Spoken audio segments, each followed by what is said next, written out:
और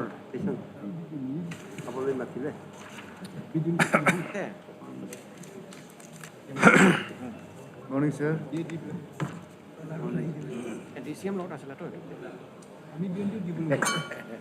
क्या हुआ सर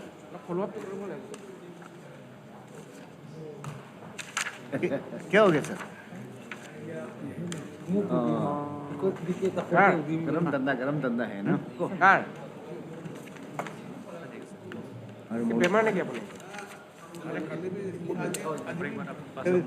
दोनों को 50-50 नमस्कार पहले बाकी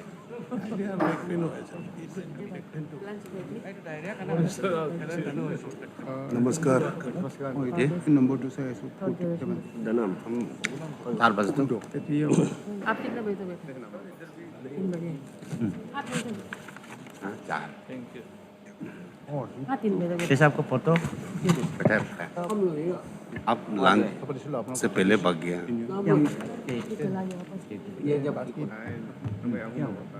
आज तो रहने पड़ेगा आज तो लास्ट है ना आज तो रहने आज लास्ट है ना इसमें ना आपको चला जाने से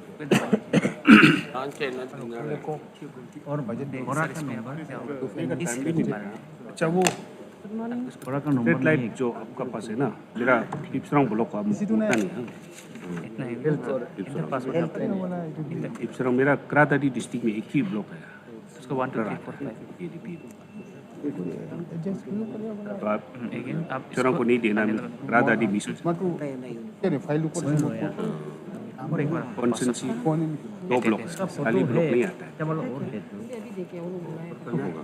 टिप्सरांग अभी 1 2 3 उसको जिसे भी याद करते हैं भाई नियम देना है कि नाम देना है बना रहा है ना कहाँ का अटेंडेंस रजिस्टर ओके कर दीजिए सर मॉर्निंग सर पहले वो डॉलर का हाउस होल्ड का शुरू गुड मॉर्निंग सर रात 10 बजे तक गवर्नर एड्रेस में बात हुआ नहीं सर अपने खाली पूरा रायगोल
अब भी अच्छा बोला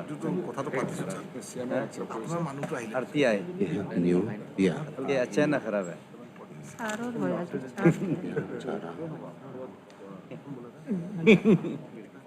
आरती आई को कैसे 마짐 찍부르 마짐 찍부르 ओ ऐसा क्यों कल हम उसको बोला था उसको चेयरमैन बना दिया क्या चाहिए और होते ऐसा 3-4 तो गिर गए कमेटी गिरेगा पता नहीं कमेटी गठन किया चेयरमैन गुड पावर बता देता हूँ उसको हम कानून का अमेंडमेंट करेगा कौन अमेंडमेंट हम क्या प्राप्त बोल दीजिए मेरा बोला हम लोग प्लस का बता आराम से साथ में ना हाँ स्पीड को थोड़ा बढ़ा वो तो छूट गया आपकी बढ़ाने से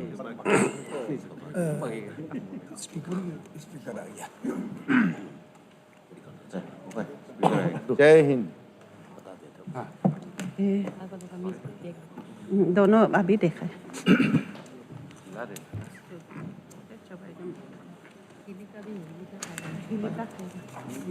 Good morning, honorable members. I again welcome you all to the fourth sitting of ninth session. Now we'll take up start questions. So start question number 34, Sri Navam Tuki.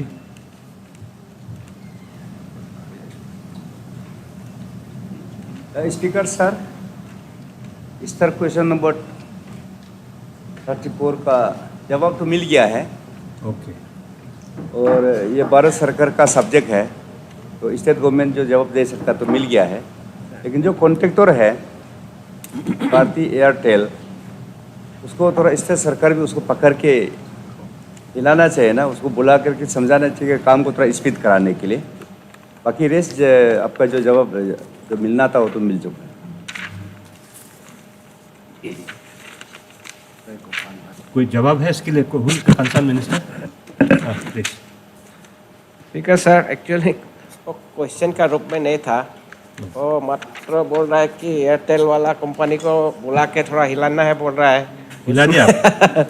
इसलिए मैं मेरा तरफ से ऐसा है कि इंग्लिश का कहावत एक है you can take the horse to the river but you can not make it drink ऐसा माफी है तो बेसिकली ये जो आईटी है सेंट्रल सब्जेक्ट है आवर रोल इज सिंपली एक एडवाइजरी ये सब ही नेचर का है give them lot of feedbacks तो उसमें कुछ कभी कभी ऐसा होता है कि कुछ आइटम में एयरटेल जैसे प्राइवेट जो एजेंसीज है ये लोग का बहुत हाई रेट वो लोग का होता है सपोज फॉर ए टावर तो वो which is beyond affordable limit ऐसा भी हो जाता है ऐसा डिस्प्यूट होके थोड़ा देर हो जाता है तो we normally take the help of BSNL फिर दैट अगेन स्लोज डाउन ऐसा है इसलिए we are on the job we are constantly pursuing with the central government अभी कुछ नया टावर्स लगाने का था ना एयरटेल की तरफ से उसका स्टेटस है आपके पास?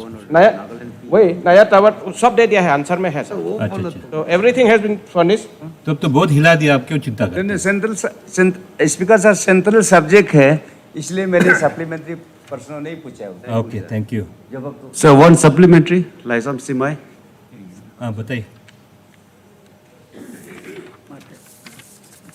सर मेरा कॉन्स्टिट्यूएंसी इंडो म्यांमार बॉर्डर से बिलोंग करता हूँ 51 Nampong.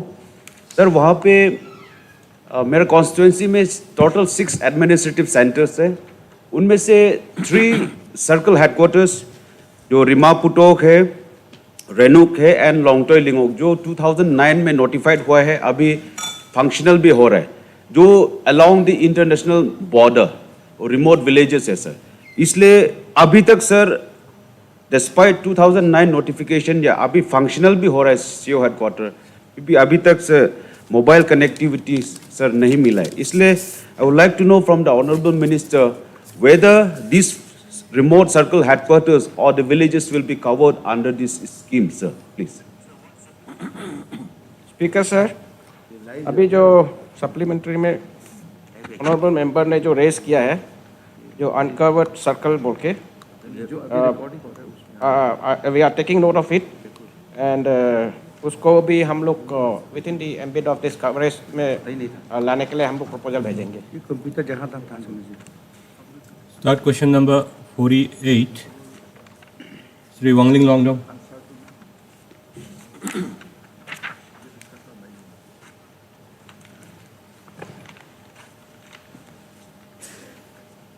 Thank you, Honorable Speaker, sir. My start question number 48 is an oft-repeated question in regard to the tourist circuit in Tirap district and also Longding. I had raised this issue in an unstarred question in the last assembly session. And I had taken up a follow-up action with the Department of Tourism on 7th September, but then the department failed to reply or give any cognizance to this very important subject. I've been compelled to rise to the occasion and ask the question. As we all know, tourism potentiality is immense in the state of Arunachal Pradesh. Our Honorable Chief Minister also very often proclaims and gives emphasis to the tourism potential of the state. Likewise, Honorable Speaker Sir also, you also a lover of the tourists and tourism prospects in the state. Honorable CM, on the occasion of the Neokum celebration at Nyapin, also proclaimed that tourism, hydropower, agriculture and horticulture, mine and minerals are the important step towards the progress and the development of our state. We have the political will, now we need the people's will, was a statement. But herein I would like to say that there should be a political will from the Department of Tourism to take up this tourist circuit, particularly in Tirap and Longding districts. We talk of the entire state as a team Arunachal. Why should Tirap and Longding be left out from the team Arunachal tourism potential? And if it is the demand of the central government, Ministry of Home Affairs, then the government of Arunachal or the Department of Tourism must stand up and say, yes, we will take the guarantee for these two districts. Let the tourist circuit be opened. Because, as I had said earlier, various tourists come for various, scenes or activities. Ecotourism, seeing the scenery. Tirap and Longding also have cultural tourism. Honourable member, please put your supplementary question because... My supplementary is, how long will this process of opening a tourist circuit in the districts of Tirap and Longding take? And why can't we also be included in the team Arunachal tourism circuit of Arunachal Pradesh? Honourable Minister.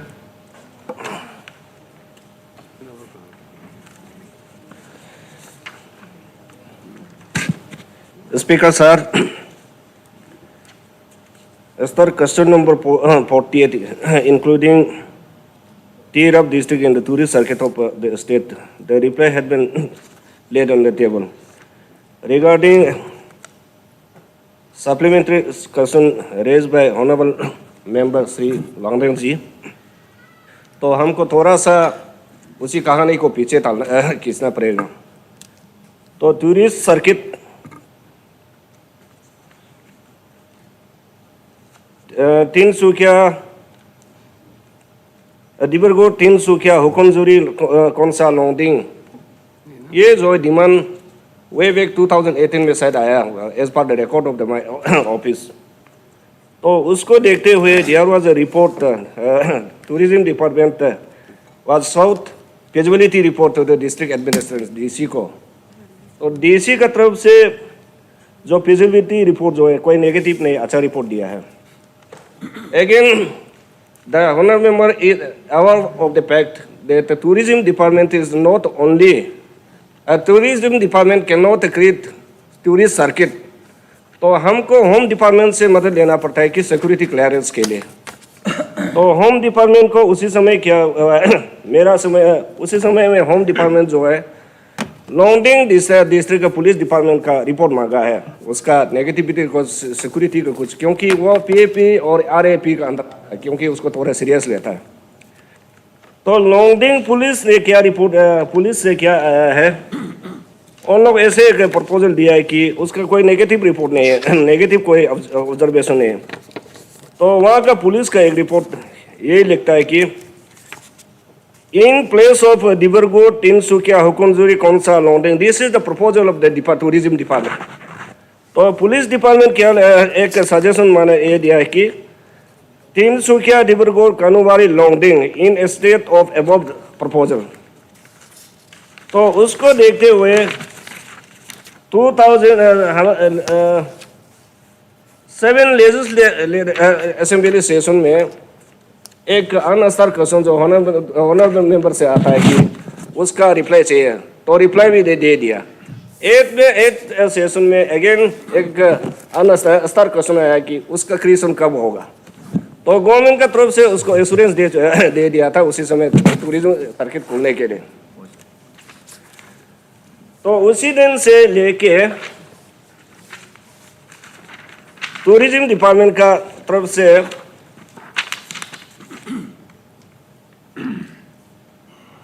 26/2021 को home department को proposal भेजा है कि डिब्रूगढ़, तिनसुकिया, देओमाली, हुकुमजुरी, कोनसा, लोंगडिंग और tourism पहले का including और police का रिपोर्ट का जस्ट वेरिएशन आता है, मैंने चेंज करते हुए, क्योंकि ये पुराना रिपोर्ट था, प्रपोजल था। तो होम डिपार्टमेंट से हमको जवाब नहीं मिला तो टाइम लगा है, फिर हमने रिमाइंडर भेजा है होम डिपार्टमेंट को, तो उसका टूरिस्ट सर्किट खोलने के लिए रिमाइंडर लेटर जो है भेजा है।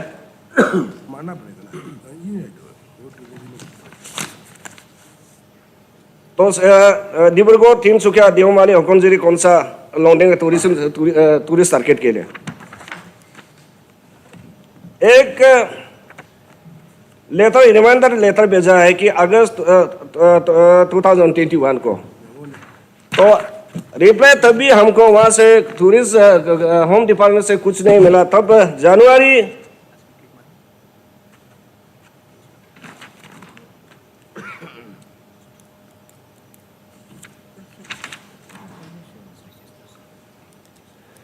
जनवरी 2022 को अगेन हमने टूरिज्म डिपार्टमेंट से होम डिपार्टमेंट को लिखा है कि ये टूरिस्ट सर्किट कब खोलना है और फॉरवर्ड आगे क्लियरेंस जल्दी दे देने के लिए और मिनिस्ट्री में MHA में भेजने के लिए।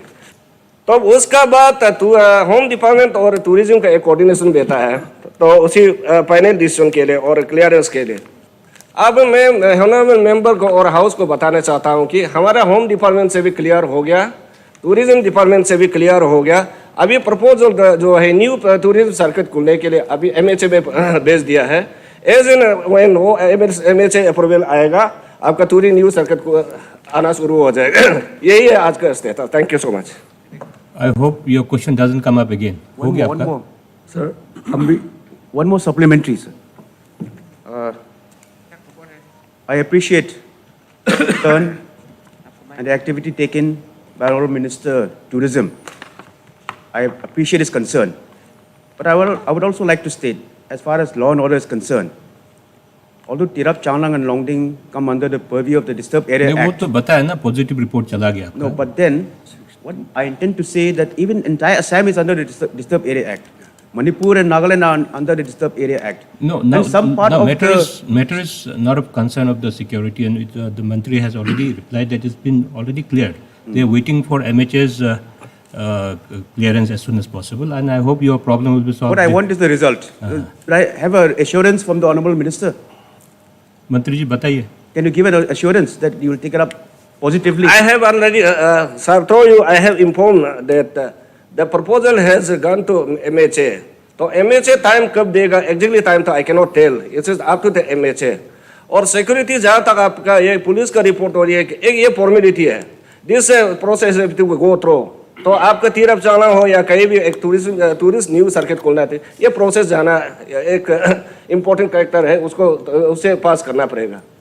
Thank you. हाँ जी। ऑनरेबल स्पीकर सर, हम भी चांगलांग, मेरा पार्टिकुलरली 52 चांगलांग साउथ और 53 चांगलांग का रिलेटेड में थोड़ा सा ऑनरेबल टूरिज्म मिनिस्टर से सप्लीमेंट्री क्वेश्चन थोड़ा सा पूछना चाहता हूँ सर। चांगलांग डिस्ट्रिक्ट में ऑलरेडी टूरिस्ट सर्किट में ऑलरेडी नामपोंग जोरामपुर ऑलरेडी आ गया और मियो बिकॉज ऑफ ये नामपोंग जो है वो तो रीजन है नेशनल, ये उसका इम्पोर्टेंस है। एक तो है कि स्टील वेल रोड और मियो जो है नाम दफा वाइल्ड लाइफ का वजह से वो नेशनल इम्पोर्टेंस का वजह से टूरिस्ट सर्किट ऑलरेडी हो गया। But where is within the Changlang district दो कॉन्स्टिट्यूंसी जो 52 चांगलांग साउथ और नॉर्थ दो कॉन्स्टिट्यूंसी जो है वो तो अभी भी टूरिस्ट सर्किट में नहीं आया है। तो ये ऑनरेबल मिनिस्टर से हम ये जानना चाहते हैं कि इधर ये चांगलांग का भी दो कॉन्स्टिट्यूंसी जो है वो ये नया टूरिस्ट सर्किट होने से वो दो कॉन्स्टिट्यूंसी को भी इंक्लूड होगा कि नहीं हो। Thank you very much. Speaker sir, जहाँ तक न्यू टूरिस्ट सर्किट का सवाल है और इंक्लूड करने का ये सवाल है, ये प्रपोजल जो आपका डिस्ट्रिक्ट से आना पड़ेगा का बात हम लोग का डिसीजन लेगा कि आगे प्रोसेस क्या करना है, क्योंकि हम लोग यहाँ से इनिशिएट नहीं करते हैं कि proposal on the basis of the proposal और पब्लिक डिमांड का उस हिसाब से टूरिज्म सर्किट जो है खुला जाता है। Thank you. The start question 25, Sri Lombo Taing. Speaker sir,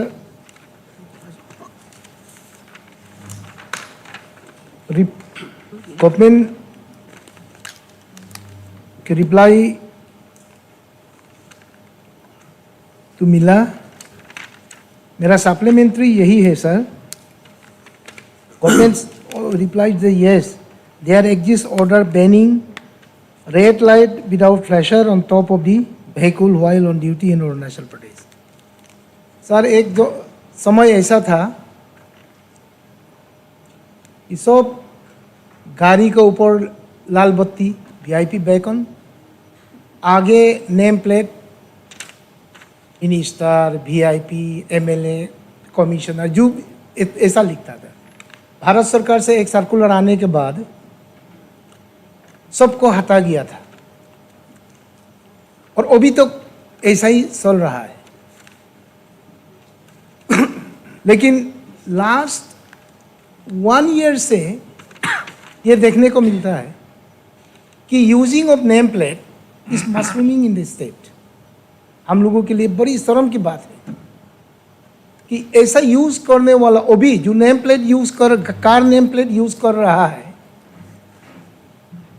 क्या वो लोग अलग से एंटाइटल किया गया उन लोगों को यूज करने के लिए?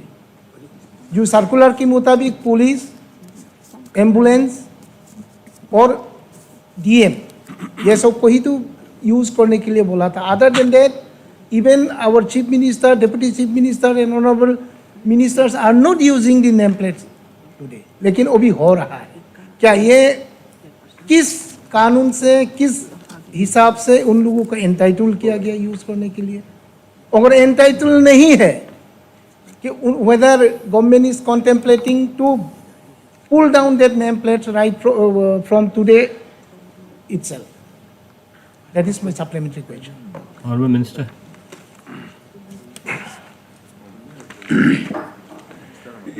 स्पीकर सर, जो रेड कलर रेड लाइट जो है, आइदर रेड लाइट और name plate, it's totally blanket ban except that of some constitutional post, medical service, police and magistrate on special duty. Thank you. क्या आपके पास detail है वो exempted list का, कौन कौन यूज कर सकता है? ये नेम प्लेट कौन कौन यूज कर सकता है उसका कुछ लिस्ट है? बिकॉज स्पीकर, डिप्टी स्पीकर भी यूज करता है। अगर if we doesn't come under the ambit of exemption we might also stop using that. Sir list है लेकिन अभी नहीं लाया, आपको प्रोवाइड कर देंगे। हाँ, फर्निश कर दीजिए। ठीक है Sir, may I speak something here? Sir, one second. Sir मेरा सप्लीमेंट्री क्वेश्चन यही था सर, जो आज यूज कर रहा है वेदर दे आर एंटाइटल्ड, अगर एंटाइटल्ड नहीं है government, whether government is contemplating to pull down that name plates with effect from today sir, That is the specific हाँ, वो बता दीजिए। supplementary question, sir. जो एंटाइटल नहीं है। किसी को भी नेम प्लेट और ये यूज करने का राइट नहीं है, उसको एनी टाइम जो मजिस्ट्रेट जो है डिस्ट्रिक्ट मजिस्ट्रेट और टाउन मजिस्ट्रेट एक्शन लिया जा सकता है। नहीं, बेस्ट है आपका ना वो लिस्ट आउट कर दो, तब ठीक रहेगा कि हुआ एंटाइटल हुआ not entitle, then it will become easy. Entitlement I will give you वो दे देने से हो जाता है, ठीक है। Sir, I have just one submission. Mic on कीजिए, माइक्रोफोन ऑन करो। ये तो हम लोग जो नेशन वाइज में मोदी जी ने ये बैन किया due to misuse of extremist and other thing, जो हेडलाइन वगैरह को हम लोग एवरी सारा हिंदुस्तान उसको एक्सेप्ट किया for security reason. VIP culture को खत्म मेरा एक मेंशन है, हमारा अरुणाचल में यहाँ में कोई नंबर प्लेट लगा रहा है, और मेरा ये सुझाव है कि हमारा यहाँ में सर्कल जो एडमिनिस्ट्रेटिव ऑफिसर लोग को एलो किया जाए, क्योंकि हमने देखा है मेरा सीओ दामिन को हार मुट्ठी में 2 बार फाइन लिया, वो इसको टीमेटा इसका एडमिनिस्ट्रेटिव वो जो आई कार्ड दिखाने से भी नहीं मानता है, तो अरुणाचल हमारा राष्ट्र मोट नहीं तो इसका बाद में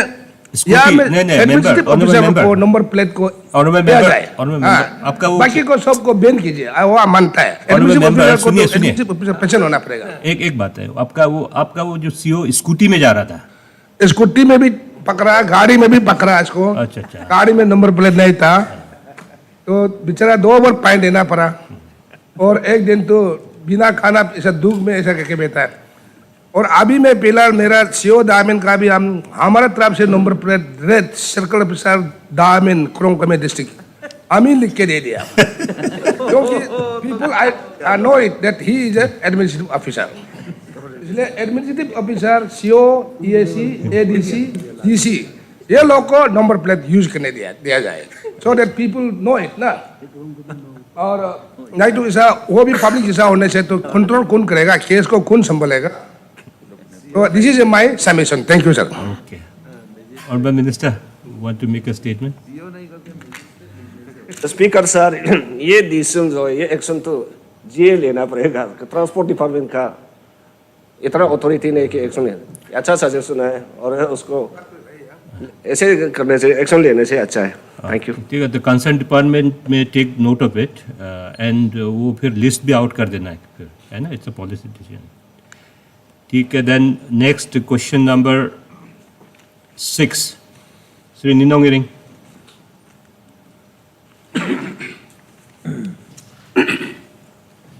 आदरणीय अध्यक्ष महोदय, आपके माध्यम से हमारे जो शिक्षा मंत्री है उनका जवाब बहुत विस्तार में दिया हुआ है, लेकिन एक दो जो उनके जो जवाब में मैं कुछ उसको सफाई देना चाहता हूँ, क्योंकि ये बहुत पुराना एक प्रश्न था, हर सदन में हम इसको ला रहे हैं, और मुझको भी बहुत दुख लग रहा है कि क्यों इसको हम ला रहे हैं।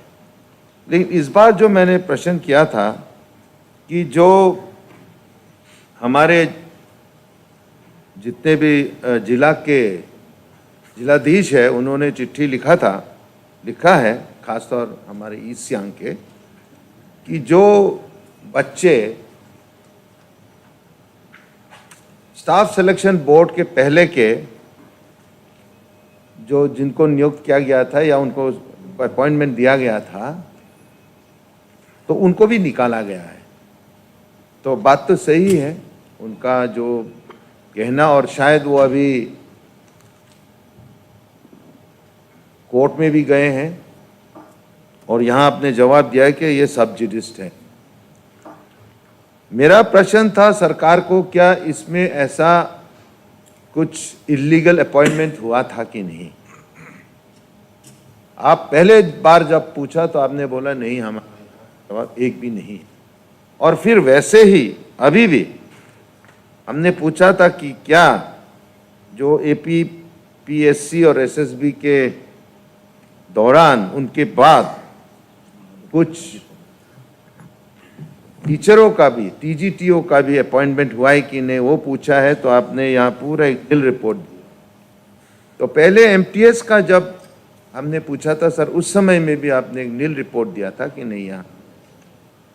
फिर अगर हम पूछताछ करें या एक उसका तहकीकात करें, अगर निकल जाएगा तो क्या वो डीसीज या डीडीएससीज के ऊपर एक्शन नहीं लेना चाहिए?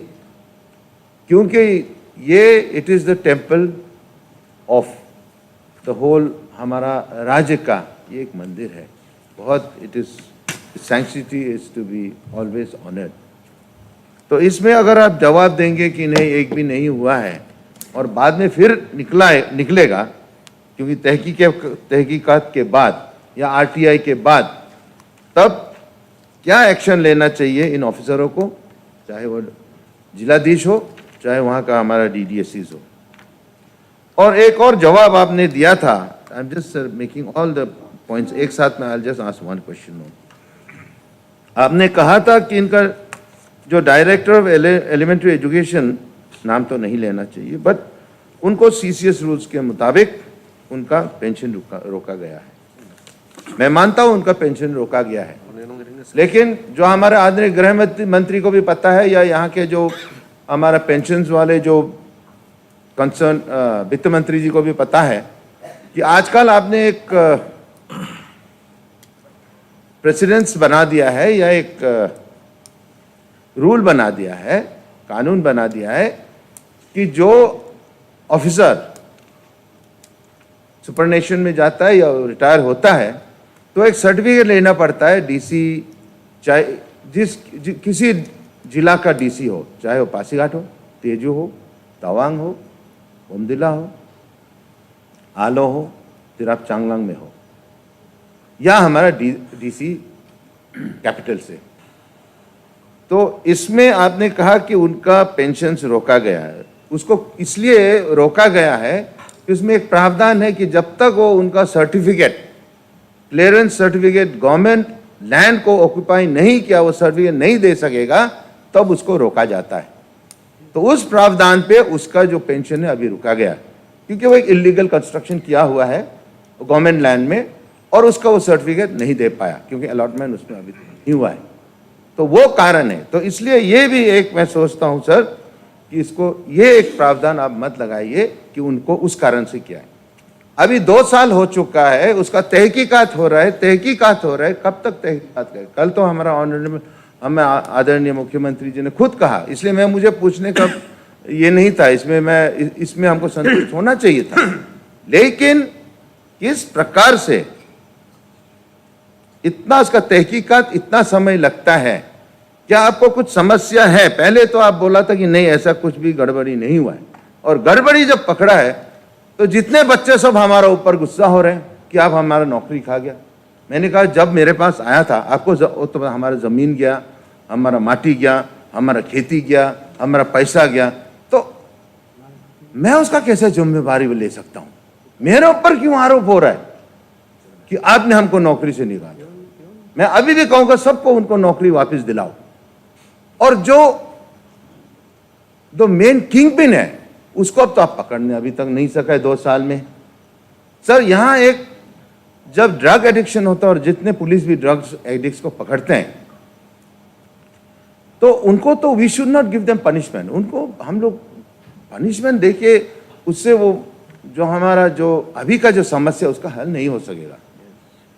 जो ड्रग बेचते हैं, जो स्मगलर्स है, जो पेडलर्स है, उनको पकड़ना पड़ता है। ठीक वैसे ही यहाँ अगर गलत तरीका से कोई नौकरी किसी को मिला है, सम अनटूवर्ड वे में उसको नौकरी दिया गया है, तो बच्चे हैं, नौकरी ढूंढ रहा है, वो किसी हालत में उसको नौकरी चाहिए, तो वो उन्होंने वो काम किया है। लेकिन जो एक्चुअल किंग पिन, जो ड्रग, जो स्मगलर है, उसको तो आप पकड़ ही नहीं रहा। तो मेरा यही, आप अध्यक्ष महोदय, आपका माध्यम से हमारा जो शिक्षा मंत्री जी है उनसे मेरा पूरा बहुत नम्रता के साथ में कहूँगा कि वंस एंड फॉर ऑल हमको बार बार इसमें खड़ा, सदन में इसमें खड़ा होने न मत दीजिए। इस विषय में अगर गलत है तो उसका ऊपर पूरा एक्शन होना चाहिए। अगर नहीं है तो ये जो समस्या है इसको एक बार के लिए आप इसका हल खत्म कर, हम भी और नहीं करेंगे। धन्यवाद सर। मंत्री जी। Honorable Speaker, sir, is there questions number 6 asked by Honorable MLA Sri Nenung Ering ji? उनके जो इस तरह क्वेश्चन है उनकी रिप्लाई सदन में ले डाउन किया गया है। उनकी जो अभी सप्लीमेंट्री जो कहा कि क्या एक्शन ले रहा है कि नहीं ले रहा है, सर मैं आपके माध्यम से ये बताना चाहूँगा, जब से ये इलीगल अपॉइंटमेंट की जो चर्चा आई एजुकेशन डिपार्टमेंट में, मैं एक ऐसे शिक्षा मंत्री हूँ कि पूरी हमारी जितना भी अरुणाचल टीचर एसोसिएशन है, हमारे अरुणाचल प्रदेश की जो सर्व शिक्षा टीचर एसोसिएशन, सबको बुला के मैंने सभी को निर्देश दिया कि कोई ऐसे कोई टीचर्स या कोई ऐसे इलीगल अपॉइंटमेंट होता है तो मुझे बताने के लिए। उसी प्रकार जो भी मुझे खबर मिला, जो भी जिस प्रकार से रिपोर्ट आया, और साथ ही साथ हमने जितने भी डीसी और डीडीएस से सबसे हमने रिपोर्ट मंगाई कि कितना लोग इलीगल अपॉइंटमेंट हुआ है। उसके प्रावधान के हिसाब से जितना भी रिप्लाई आया डीसी से, जो डीसी से रिप्लाई आया, जिस प्रकार हमारा 26 डिस्ट्रिक्ट में से ईस्ट सियांग में से कुछ अपॉइंटमेंट है बोल के रिपोर्ट आया। उसका अपर सुबनसिरी नील, सियांग नील, पाके केसंग नील, तिराप नील, अपुमपारे नील, लोंगडिंग नील, ईस्ट कामेंग नील, और सभी लोग नील नील रिपोर्ट देखे। उसके बाद कुरुंगकमे में एक की रिपोर्ट आया और वेस्ट सियांग की रिपोर्ट आया। जितने भी रिपोर्ट जो इलीगल रिपोर्ट की जो दृष्टि से आया है, उन सबको हम लोग डिपार्टमेंट की तरफ से, गवर्नमेंट की तरफ से उसको सबको टर्मिनेट किया गया है। आपकी करारदादी में एक था, उसको हम लोग टर्मिनेट कर दिया है। कुरुंगकमे में एक था MTS, उसको टर्मिनेट किया गया है। ईस्ट सियांग में हमारे ईस्ट सियांग में हमारे 27 लोगों का था, उसको सभी को टर्मिनेट किया गया है। और अभी जो रहा वेस्ट सियांग के 11 लोगों के हैं, उसको हम लोग जांच पड़ताल करें, इसका रिकॉर्ड को पूरा कलेक्ट कर रहे हैं डीसी से और डीडीएस से रिकॉर्ड, जिसका जो सही नहीं पे, जो प्रोसीजर से अपॉइंटमेंट नहीं हुआ है, जिसको जो भी प्रोसीजर को नहीं किया उसको हम लोग टर्मिनेट किया है। और जो लोग अभी जो हम लोग जिसको भी टर्मिनेट किया है, उन्हें हमारे सरकार के जो ऑर्डर को, जो टर्मिनेट को, कैंसिलेशन ऑर्डर को दोबारा कोर्ट में चैलेंज किया है। तो उसके लिए हम सरकार की तरफ से उसको कोर्ट में हम एफिडेविट फाइल किया है। और रहा हमारे जो भी इलीगल अपॉइंटमेंट के जो मुख्य क्यों एक्शन नहीं लिया बोल के मतलब हमारे माननीय पूछ रहे हैं, उसके लिए हमने जो पेंशन को रुका दिया है, इंक्वायरी कमेटी सेटअप किया है, इंक्वायरी कर रहा है। जैसे इंक्वायरी रिपोर्ट सर आएगा सरकार के ऊपर, जिस तरह से इंक्वायरी रिपोर्ट आएगा उस प्रावधान के हिसाब से हम जरूर एक्शन लेंगे। आज सदन में कहता हूँ कि अगर उसके जो भी इंक्वायरी रिपोर्ट में जैसे सुझाव आएगा उसी प्रकार हम सरकार एक्शन लेंगे। Thank you. Excuse me sir. Sir एक जवाब आप ने को कि जो बच्चे अभी कोर्ट में गए हैं, बस सही बात है, वो अपना दुख दर्द तो अप्रोच करेंगे जब हम कुछ उनके लिए नहीं कर रहे। लेकिन जितने भी जो एसएसबी के जो बच्चे थे बिफोर एसएसबी जो अपॉइंटमेंट्स हुए हैं, क्या उनके लिए आप उनको विचार रख रहे हैं? क्योंकि ऑलरेडी डीसी की ओर से, जो डीडी की ओर से ऑलरेडी वो चिट्ठी आपके पास पहुंच चुका है कि ये जो बच्चे जो अपॉइंटमेंट हुए थे वो हमारे एसएसबी का डिक्लेरेशन का पहले ये अपॉइंटमेंट, क्या उनको रीइंस्टेट करने का आप कुछ विचार है कि नहीं? Honourable speaker sir, honourable member के सप्लीमेंट्री, तो हमने इसमें जो इलीगल अपॉइंटमेंट जो टर्मिनेट किया गया है 2017 का है, 2018 का है, 2020 का है, 2021 के जितने भी प्रोसीजर के लेफ्ट प्रोसीजर हिसाब से अपॉइंटमेंट नहीं दिया गया है उन सबको टर्मिनेट किया है। अगर अभी कोर्ट अगर जजमेंट देता है, कोर्ट क्या जजमेंट देता है उसके लिए सर जैसे निर्देश आएगा उसके हिसाब से हम पालन करेंगे। सर जस्ट वन सबमिशन, ये MTS multi task staff education department में एक बड़ा डिपार्टमेंट है। यहाँ में SSA का जो फ्लैगशिप प्रोग्राम का अनुसार में तो सब हम लोग का जो इंटीरियर एरिया में तो पजलिंग हो गया।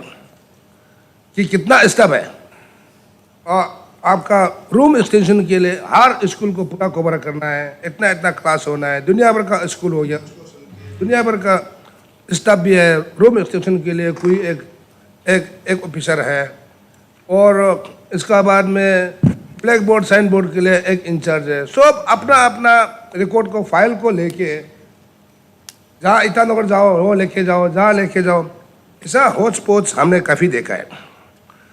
और आखिरी में एक दीदी ऐसी सस्पेंड हो गया। तो और ये सबको अब अपना डिपार्टमेंट का जो चीज़ को अभी जो असेंबली में जो रेणुक जी जो लाया वो भी ऑब्जर्व करके लाया और हमें जुनून लगता है, उसको सुन के मेरा हिसाब में जो मल्टी टास्क फोर्स स्टाफ जो है, जितना जो फ्लेक्सिब प्रोग्राम जो है, जो जितना जो गवर्नमेंट एम्प्लॉयज़ चाहे MTS हो, टीचर्स हो, जो हो, वो जो है जो गवर्नमेंट फ्लेक्सिब प्रोग्राम का जो आता है, बिकॉज वो जो है कि परमानेंट नहीं है, उसको वॉक इन इंटरव्यू करके उसको स्ट्रीमलाइन करना चाहिए एजुकेशन डिपार्टमेंट। उसको अपना अपना डिस्ट्रिक्ट में, कोई डिस्ट्रिक्ट का पॉपुलेशन संख्या, स्कूल का संख्या कम है, कोई बड़ा है, कोई वो हिसाब में, रिक्वायरमेंट का हिसाब में आप एक जो प्रोसीड्यूर को फॉर्मुलेट करके किस टाइप से वॉक इन इंटरव्यू करके दिया जाए, किसा करके चूज किया जाए, तो ये होना चाहिए। देन SSB जो फ्लेक्सिब प्रोग्राम का जितना जो अपॉइंटमेंट करना है, it should not come under the SSB। SSB तो हम लोग का स्टेट पोस्ट, स्टेट का जितना जो स्टेट क्रिएटेड जो पोस्ट होगा वो SSB में जाएगा। तो उसको गाइडलाइन बना के ईटानगर में अपॉइंटमेंट नहीं करके, तो और मंत्री साहब आपको भी मिसगाइड कर देगा, आपका डायरेक्टर, डिप्टी डायरेक्टर कोई यहाँ भी अपॉइंटमेंट हो जाएगा, होस्ट पोस्ट हो जाएगा। इसलिए फॉर्मुलेट करके अपना डिस्ट्रिक्ट में DC और वहाँ का लेजिस्लेचर का इम्पोर्टेंस रोल क्या है, because every school is govern by school management committee who has been appointed by the legislature. Legislature has got that interest that school has to be properly administered, and उसके लिए उसका विधायक लोग है, जमाबारी बनता है। इसी टाइप का रोके तो आदमी कौन सा आदमी सूटेबल होगा, ये होगा, कोई ऐसा अपॉइंटमेंट ना हो कि कोई इतना आउटडेटेड एज को या जो physically challenge PWD person with disability को बना के रखे ताकि वो आउटपुट ना हो। तो ये सब चीज़ होता है। इसलिए आपका गाइडलाइन वगैरह यहाँ से बना के, प्रोसीड्यूर को बना के डिस्ट्रिक्ट लेवल में किया जाए with instruction that it should be with the knowledge consent of the deputy commissioner and legislature like that way, तो आपका अपॉइंटमेंट फंक्शनिंग जो है ट्रांसपेरेंट में होगा। सप्लीमेंट्री आपका मंत्री जी जवाब देंगे। माइक बंद कर दो मेंबर, ऑनरेबल मेंबर माइक बंद कर दीजिए, आपका माइक्रोफोन। ऑनरेबल स्पीकर सर, जो हमारे ऑनरेबल MLA सप्लीमेंट्री तो दिया ही नहीं, सुझाव भी दिया है लोकम दसर जी ने, लेकिन आपके माध्यम से मैं सर हाउस को बताना चाहूँगा कि हमारे जितने भी फ्लैगशिप प्रोग्राम है, ISSC का प्रोग्राम है, उसका हमारे जितने भी टीचर्स को हो, उसके बाद जो MTS को हो, जो डिस्ट्रिक्ट में हम भेजते हैं, सिर्फ एक्सेप्शनल 1-2 पोस्ट जो डिस्ट्रिक्ट में नहीं होता है, जो स्टेट लेवल का होता है, वो स्टेट लेवल में होता है। अदरवाइज जितने भी हमारे IS का फ्लैगशिप प्रोग्राम के जितने भी टीचर को हो, जो MTS को हो, वो हम डिस्ट्रिक्ट को भेजते हैं, डिस्ट्रिक्ट बोर्ड भेज के वो अपन देते हैं। Start question number 60, Shri कारिकोकरी।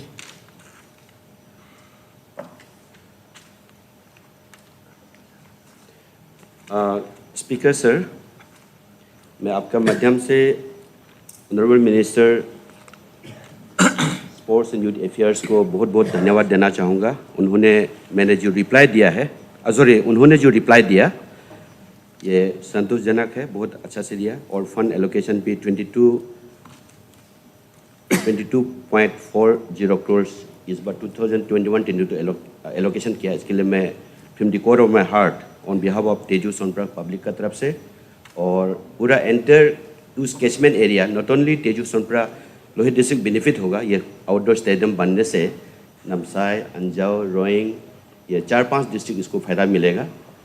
तो बहुत बहुत धन्यवाद। फिर भी मेरे यहाँ थोड़ा सा सप्लीमेंट्री क्वेश्चन है यहाँ में। सर आपको हम लोग MLS मैंने द मैन ऑफ एक्शन का नाम से हम लोग पुकारता है ऑनरेबल मिनिस्टर को कि जो कहता है वो करता है। मैंने रियल हम लोग कभी वो what is the definition of the leader, short में एक्शन एंड डिसीजन वो आपका पास में है। अब इसके लिए हम दाद देते हैं, एकदम आपको ये करते हैं। तो मेरा यहाँ तीन प्रश्न है। आपने पैसा धनराशि दिया है, शायद ये फाइनेंस डिपार्टमेंट में कॉन्करेंस के लिए गया हुआ है। तो यहाँ नंबर 1 है कि 4 करोड़ 60 लाख एक्सपेंडिचर हुआ प्रीवियस फाइनेंशियल ईयर वगैरह में, 4 करोड़ 60 लाख। क्या ये expenditure at the power of the physical achievement? ये एक तो मैंने जानना बहुत जरूरी है। जो स्ट्रक्चर खड़ा है क्या 4 करोड़ 60 लाख का बराबर है, ठीक है क्या? ये एक तो जानना है। सेकेंडली सर आप हमको एश्योरेंस देंगे कि क्या प्रोजेक्ट ये टाइमली कंप्लीट होगा कि नहीं होगा? फिर थोड़ा ये दिन काम करके कॉन्ट्रैक्टर कहीं गायब हो जाएगा, ऐसे तो नहीं है क्या? तीसरा बात है सर, एक बार जो भी अभी पेमेंट होगा सर, जितना भी धनराशि कॉन्ट्रैक्टर काम करेगा, एजेंसी काम करेगा, फिजिकल अचीवमेंट एंड फाइनेंशियल का दोनों एकदम मैंने तोल करके देना होगा। आपका उनका ये फाउंडेशन खड़ा हुआ उतना का पैसा ले जाने दीजिए उनको, तो ये एक तो कर देना। और सेकेंडली आपसे हम स्पेशली रिक्वेस्ट करेंगे कि आप एक बार फिजिकल स्पॉट वेरिफिकेशन आप आके कर देने से जो भी ऑफिसर्स है और प्लस मैंने एजेंसी है उनको भी मैंने लगेगा कि यहाँ में हम देरी करने से या हम इधर प्रोजेक्ट को हम क्या नाम है टाइमली एग्जीक्यूट नहीं करने से प्रॉब्लम होगा, उनका महसूस होगा। तो मैं हाउस के सामने आपसे स्पीकर आपके माध्यम से ऑनरेबल मिनिस्टर से मैं जानना चाहता हूँ। धन्यवाद सर। मंत्री जी।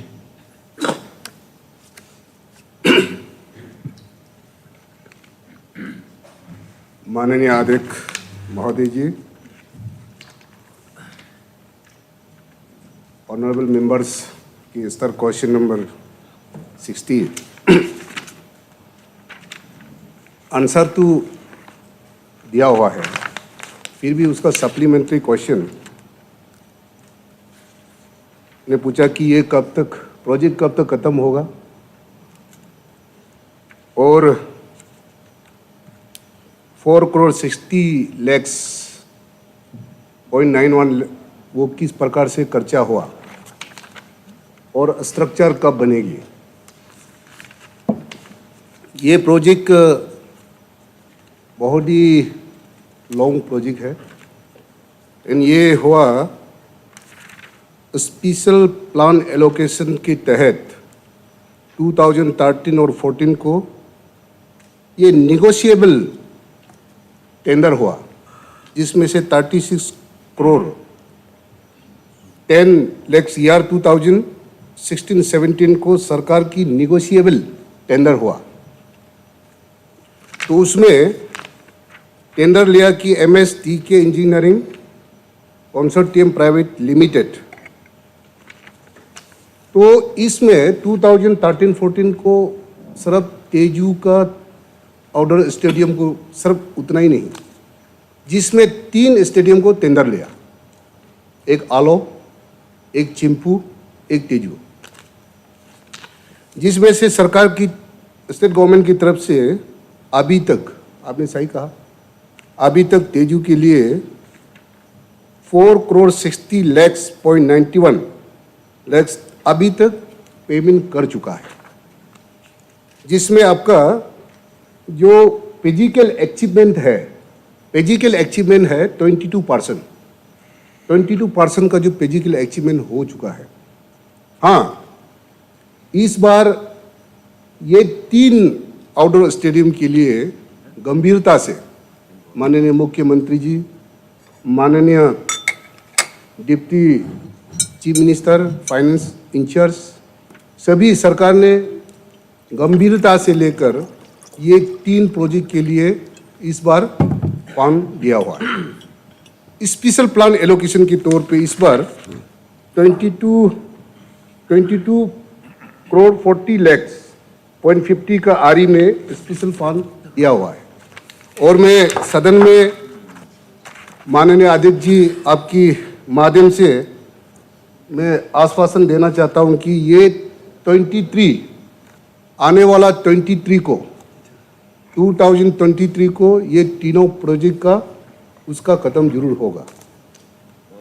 मैं एश्योरेंस देना चाहता हूं कि उतना ही नहीं, कॉन्ट्रैक्टर के साथ और हमारा जो वर्किंग एजेंसी डिपार्टमेंट के साथ काफ़ी बार हमने मीटिंग बुलाया और हमारा सेक्रेटरी के साथ, हमारा डिपार्टमेंट के साथ हमने 4-5 बार मीटिंग किया। इसका वजह क्या है? तो इसलिए इस बार पूरा फंड जो है तीनों आउटडोर स्टेडियम के लिए हम लोगों ने फंड प्लेस किया हुआ है और ये जरूर आने वाला 23 को बहुत ही सुंदर एक सनपुरा और तेजू के लिए बहुत सुंदर एक स्टेडियम देखने को मिलेगा। ये आपको माध्यम से आश्वासन देना चाहता हूँ। और सिर्फ स्टेडियम हम सब बना के छोड़ने से नहीं होगा। हम सब पूरा जितने भी अपना जो ऑनरेबल्स, जो मेंबर, जो सदन में जितने भी हम लोग ऑनरेबल, सभी लोग अपना माननीय प्रधानमंत्री जी के एक वो फ्लैगशिप एक मंत्र है कि फीड इंडिया मूवमेंट, हम फीड टू देश फीड। मुख्यमंत्री जी के एक मंत्र है कि हम फीड टू प्रदेश फीड। हम सब फीड होगा तो पूरा अरुणाचल प्रदेश फीड होगा। हम सबको भी जितने भी जो खेल में जो बाकी युवा लोग जो दूसरे रास्ते पे जो बिगड़ रहा है, उन सबको हम लोग पकड़ के उसको खेल में जोड़ना होगा। मेरा एक मंत्र है कि हमेशा हम कहीं भी जाता है, कहीं भी दौरा करते हैं, मैं ये लोगों को मैं संदेश देता हूँ कि खेल द्राक्ष छोड़िए, खेल पे जोड़िए। अपना फिजिकल और फिट, मेंटली स्ट्रॉन्ग बने रहने के लिए हम सब भी मिलकर पूरा फिजिकल एक्टिविटी कम से कम हर सुबह शाम फीड इंडिया मूवमेंट को ध्यान, उसको मंत्र को लेके हम सबको भी एक्सरसाइज करना होगा। तो इसलिए मैं अध्यक्ष महोदय जी 23 को, और इसको मैं पर्सनली, जैसे ऑनरेबल मेंबर्स ने जो रिक्वेस्ट किया, मैं जरूर, लास्ट टाइम मैंने वह आलो स्टेडियम में भी मैं जाकर देखा और इस बार आने वाला मैं कुछ महीने के बाद जरूर आपके तेजू सनपुरा जो स्टेडियम है, अभी जो कंस्ट्रक्शन किस प्रकार से हो रहा है, मैं जरूर उसके लिए मैं देखने जाऊंगा। Thank you sir. Start question number. Sir I have just little submission. Short में बोलिए, लंबा मत कीजिए। शॉर्ट। खेल कूद एक बड़ा एक इम्पोर्टेंट पार्ट है in terms of developmental for wellbeing of for development of the wellbeing of every personal. अभी हमारा मंत्री साहब ने ये दोहराया कि मंत्र पाठ पढ़ा है, सबको मंत्र पाठ पढ़ाना है, खेल कूद में द्रास को छोड़ो, बात तो ठीक है। आप लोग का, मैं इंडो तिब्बत चाइना बॉर्डर से विधायक बिलोंग करता हूँ। हमें ऊपर से बर्फ से नीचे नजर देखता है। आप लोग फुटिल एरिया में हर चीज यह ही होते जा रहा है। उस तरफ मोड़ने से हम लोग शर्म लगता है, तिब्बत चाइना तरफ में मोड़ने से। वहाँ गांव में स्टेडियम है और आपका यह स्टेडियम का आप पाठ पढ़ाएगा। ईटानगर के लिए तो पाठ पढ़ाने के लिए बना लिया, यूटा में बना लिया, उस दिन देखा है, हर डिस्ट्रिक्ट हेडक्वार्टर बनाएगा। लेकिन बॉर्डर बेल्ट हेडक्वार्टर को वो भी पाठ नहीं पढ़ाना है क्या? पढ़ाने के लिए सुविधा कीजिए। मैं किरण रिजिजू साहब को, वो जो कि लास्ट स्पोर्ट्स मिनिस्टर था, मैं उम्मीद किया था, मैं चिट्ठी लिखा था कि कोलोरेन हेडक्वार्टर में एक ये बनाओ। वो होगा बोल के होगा तो होगा ही रह गया। तो हमारा प्रधानमंत्री, हमारे देश का जो बजट में हर खेल कूद को कवरेज है, it is the education department under leadership of minister education, yourself, you should make yourself proactive कि उसका मौका को, अपॉर्चुनिटी को कैसा लिया जाए। नंबर 1 ये याद रखें कि इंडो चाइना तिब्बत बॉर्डर में भी खेलकूद सही हो, आर्म फोर्स का साथ में और विद पब्लिक का, तो उसको ध्यान रखते हुए आप लोग ये कीजिए। ध्यान सब ईटानगर में बैठता है, ईटानगर सिर्फ ध्यान रखने से भी नहीं होता है, पीछे भी देखो दीवार कहाँ है जहाँ में चुनरी गार्ड कर रहा है, कहाँ में गार्ड हो रहा है, बॉर्डर में गार्डिंग हो रहा है, हर चीज को, दुश्मन को, हर चीज को। तो इसका भी ध्यान रखते हुए प्रायोरिटी में लिया जाए। मैं आपको भी चिट्ठी लिखा था, मुख से भी बोला था, तो हर हम सब नहीं कहेंगे कि हर सर्कल हेडक्वार्टर हो, अभी नंबर 1 तो हर डिस्ट्रिक्ट हेडक्वार्टर में बनाया जाए, across number 1 priority border side में लीजिए। Thank you. मंत्री जी जवाब दीजिए, इंडो चाइना बॉर्डर में क्या करेगा आप?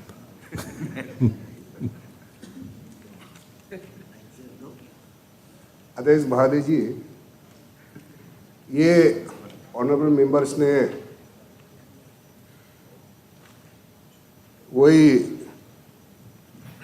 रखा है कि प्रस्ताव रखा है कि इंडो चाइना बॉर्डर को क्यों नेग्लेक्ट किया जा रहा है, सेंट्रल गवर्नमेंट और स्टेट गवर्नमेंट। ऐसा कोई सरकार की ओर से कोई नेग्लिजेंसी नहीं है, लेकिन काम का है जहाँ में जो पेच मैनर में अभी तक ऐसा बहुत सा डिस्ट्रिक्ट है, बहुत सा डिस्ट्रिक्ट हेडक्वार्टर अभी तक आउटडोर स्टेडियम बनाया नहीं है। लेकिन ये अपने जिस दिन से अपने माननीय मुख्यमंत्री जी प्रदेश की दौरभाग संभाला, तब से हर डिस्ट्रिक्ट हेडक्वार्टर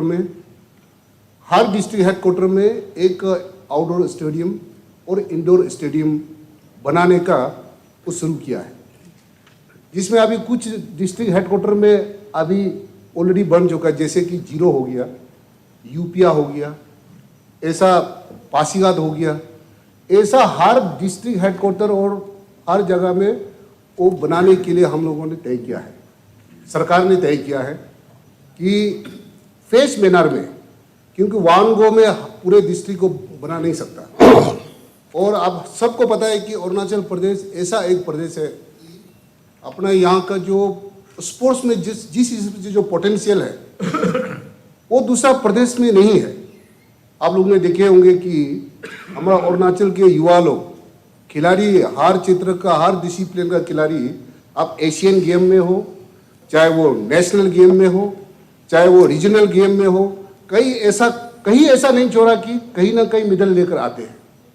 माननीय मंत्री जी, माननीय सदस्य का ये क्वेश्चन है कि हर डेवलपमेंट फुटहिल से जाके जो होना है क्या?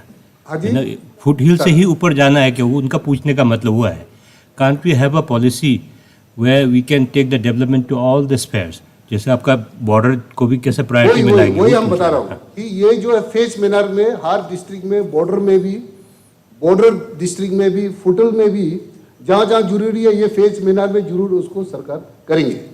Thank you. Start question 43. 3 Tapuk Taku. Oh sorry, anyway, आप कर लो.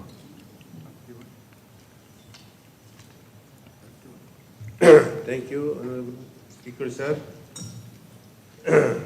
My Mr. Question number 43. Replied by. Honorable member, आपका क्वेश्चन है नेक्स्ट, आप बैठ जाइए. Replied by Honorable Minister Health that 11 numbers of specialist doctors posted in Sipa District Hospital,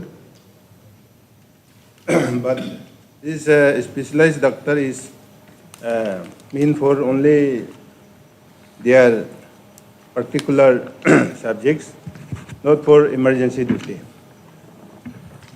ऐसा है sir, जो यहाँ में डिपार्टमेंट वाइज दिया हुआ है, 11 डॉक्टर पोस्टेड किया है डिस्ट्रिक्ट हॉस्पिटल में, जिसमें ऑर्थो है, एनेस्थेशियन है, सर्जरी है। लेकिन ये डॉक्टर जो है ये स्पेशलाइज है, ये तो इमरजेंसी नाइट को तो अटेंड नहीं करता है, जिसके लिए हमको ज़रूरी है जेड डीएमओ माने जनरल ड्यूटी मेडिकल ऑफिसर। तो हमको शॉर्टेज है 5 डॉक्टर शॉर्टेज है। और नर्सिंग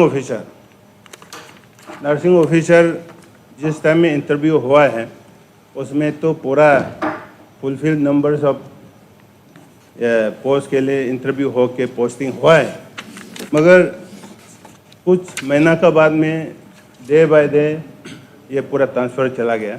तो आज हमको 10 numbers of nursing officer shortage है। तो ये इसलिए उसको भी मेरा ये सुझाव है कि जैसे एसएसए में कोटा देता है डिस्ट्रिक्ट में एजुकेशन में, तो इसको भी जो जीएनएम है वो डिस्ट्रिक्ट कोटा का है।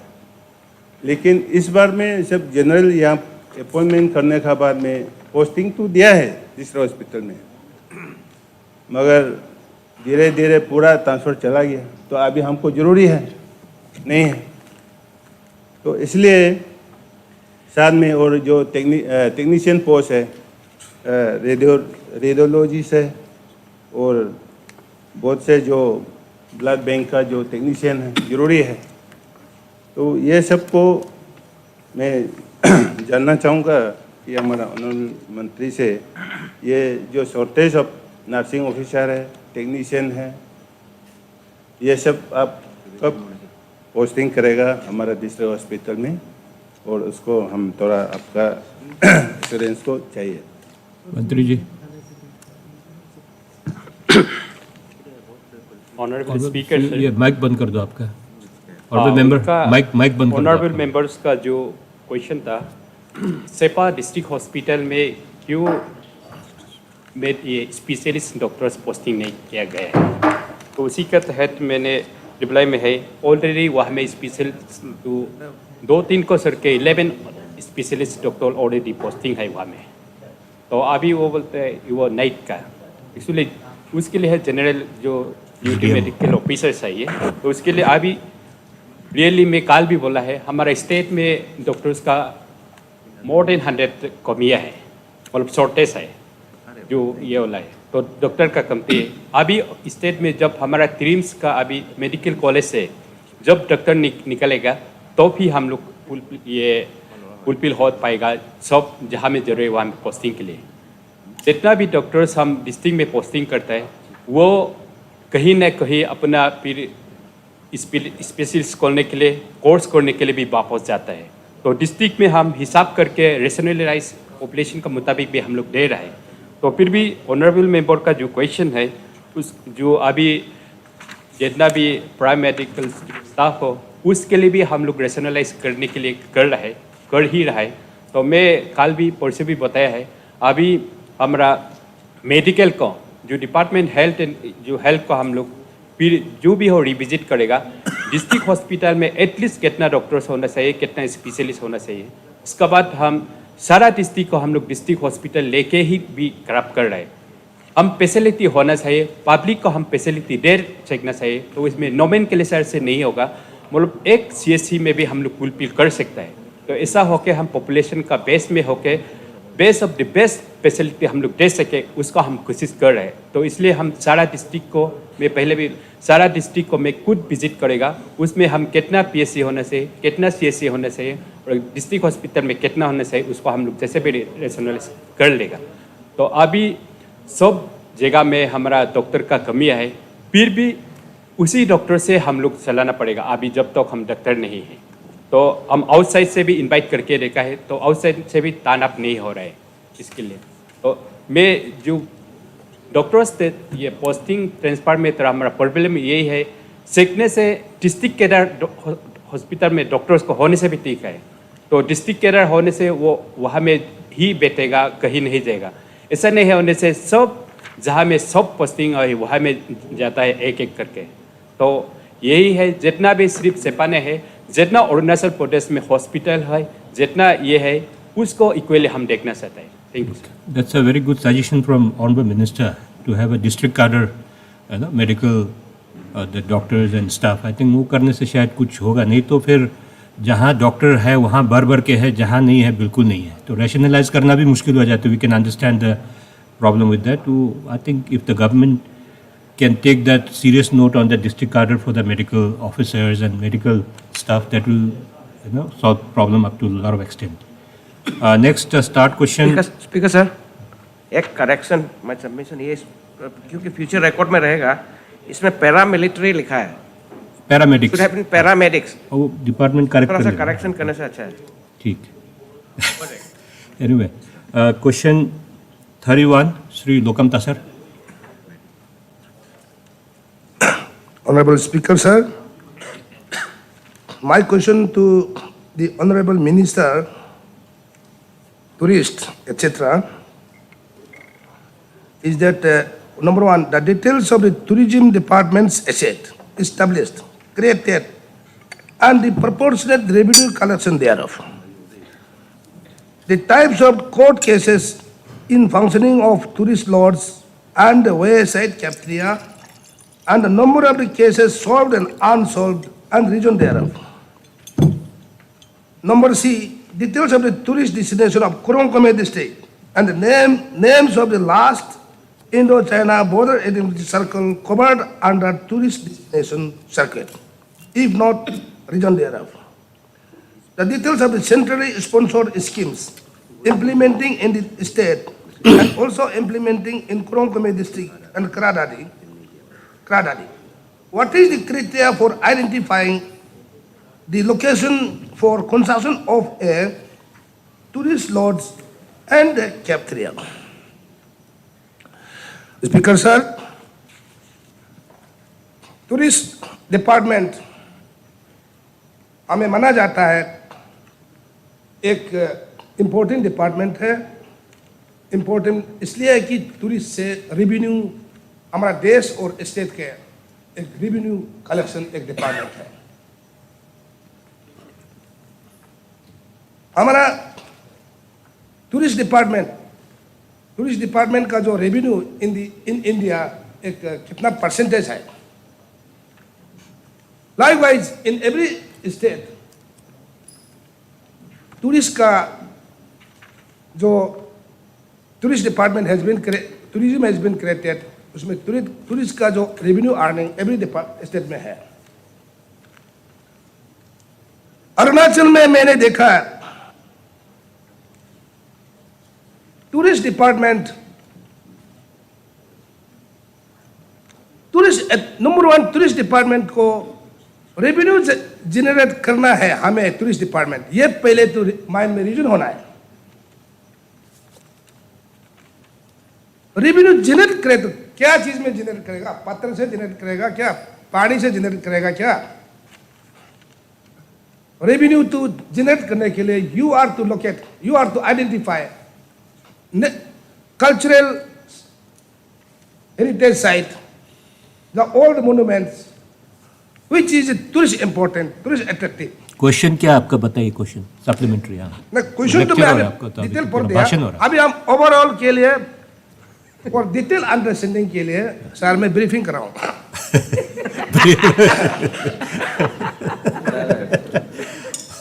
तो ये होना चाहिए। और कौन सा डिस्ट्रिक्ट में कौन सा लोकेशन में, लाइक मालिनी थान है, लाइक परशुराम कुंड है। परशुराम कुंड तो सब हिंदू का कहानी में पूरा बताया गया, मालिनी थान को कहानी में बताया गया। तो उसको इम्पोर्टेंस बना के वहाँ से रेवेन्यू अर्निंग करने के लिए तो it is the main duty of the tourist department how to collect revenue from there. अभी तसर साहब को टूरिज्म कंसल्टेंट बना दो। ये मेंटालिटी होना है ना। Paragliding is nothing, paragliding is enjoyment. ये मालिनी थान को किसा मेंटेन किया जाए, किसा करके वहां में विजिट करने का लायक बनाए, किसा करके रहने का सुविधा बनाए, परशुराम कुंड को किस टाइप से बनाया जाए। इसी तरह के तो टूरिस्ट अट्रैक्ट हो, आदमी वहां में आएगा, वहां में इकोनॉमी फ्लो होगा, इंटरडिपेंडेंट होगा, तो रेवेन्यू अर्निंग होगा। ये चीज होना है। अभी ईटानगर में लाइक गंगा लेक को और अच्छा से बनाना है, इम्प्रूवमेंट लाना है, सो that people come and visit and you earn. ये टूरिस्ट डिपार्टमेंट यहाँ में रेवेन्यू किसा अर्निंग करना है, ये माइंड में, ये कमिटमेंट में, ये चैलेंजिंग में होना है। न्यूज़ देखा है, हमने देखा है टूरिस्ट लॉज जहां तहां बना के रखा है कि वहां में कोई इंपॉर्टेंट नहीं है, कोई बैकग्राउंड, कोई टूरिस्ट इंपॉर्टेंट का बैकग्राउंड है, वो गाय का गोरी बन के बैठ रहा है। इसलिए हम यहाँ में सवाल किया, what is criteria for identifying A location for construction of a tourist laws and tourist cafeteria? You don't have that mind. आपका तो ये होना चाहिए। और हमारे यहाँ में टूरिस्ट सर्कस का बात बोलने से, टूरिस्ट सर्कस जहाँ में रोड कनेक्टेड है वहां में टूरिस्ट सर्कस सिर्फ बनाना है क्या? जहां में पैदल चलने का जगह में, जहां में इंपॉर्टेंट लोकेशन कहाँ है, ये tourist department should create A wing of adventure group, adventure group who will explore the tourist important. तो कौन सा डेस्टिनेशन में, कौन सा डिस्ट्रिक्ट में, कौन सा लोकेशन में जब टूरिस्ट इंपॉर्टेंट का एक नेचुरल आपका ये कीजिए, सप्लीमेंट्री पूछ लीजिए, टाइम पार हो गया आपका बहुत। आइडेंटिफाई करना है through this adventure group. According to that, you should make the plan the tourist destination. ये होना चाहिए। And the last time, Honorable Minister belongs, happen to be my neighboring constituency. He is from Upper Subansiri. I am from Kurumkume. And हम दोनों neighboring है। मैंने इनका constituency में तकसिंग में रिपब्लिक डे को फ्लैग होस्टिंग किया with the Army Armed Force during like COVID period 2020, and I have seen जितना जो सुबनसिरी बेसिन को मैं पूरा स्टडी देख लिया। ये आप सप्लीमेंट्री पूछ लीजिए, आपका बजट में भी आप ये सब डिस्कस कर सकते हैं। अभी आप सप्लीमेंट्री बहुत टाइम। तो ठीक है। तो इसी टाइप का मैंने आपको हम फोन किया, हमें एक किताब बना रहा है टूरिस्ट एडवेंचर के लिए इम्पोर्टेंट का, जो आप भी आपका अपर सुबनसिरी का भी नक्शा लेके इम्पोर्टेंट कलर करके एक साथ बनाता है कि मैं ओवर फोन में किया, लेकिन आप उसको मजा में बना दिया। ठीक है, ऑनरेबल मिनिस्टर जवाब दे दीजिए आप। वो चीज नहीं ओके, वो चीज नहीं ओके। आपका हम यहाँ में बात कर रहे हैं as minister, not as Nakap Nalo, as minister tourism. When I come to your office you should interact to me as a minister of tourism. I should also come for a subject particularly for tourism department purpose. That should be the system, the procedure. That mentality we should have. Thank you.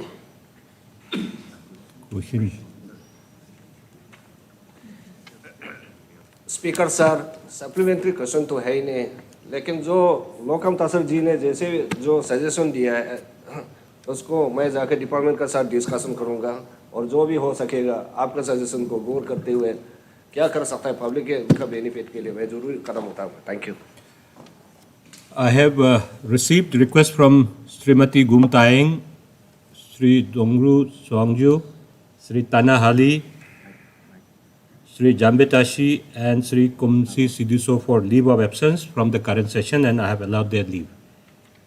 And now we will take up zero-hour discussion. Sri Ninong Iring may raise the matter regarding amendment of 371H at par with 371A.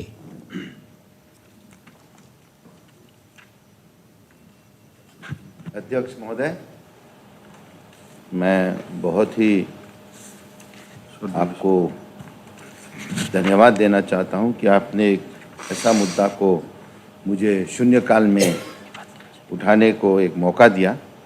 मुझे खेद है कि इसको एक अलग short duration discussion या उसको resolution type में उसको लाना था, लेकिन फिर भी मेरा जानकारी है और आप सबको भी पता होगा कि इस विषय में हमने हमारा इस विधानसभा ने इसका प्रस्ताव केंद्र में भेज चुका है, और हम आशा करते हैं कि इसको हम संसद में भी हमारे वहाँ के जो 3 संसद है, हमारे आदरणीय कानून मंत्री श्री किरेन रिजिजू, हमारे यहाँ के पूर्वी क्षेत्र के सांसद तपिरगांव और हमारे राज्यसभा के सांसद Nabam Rubiya.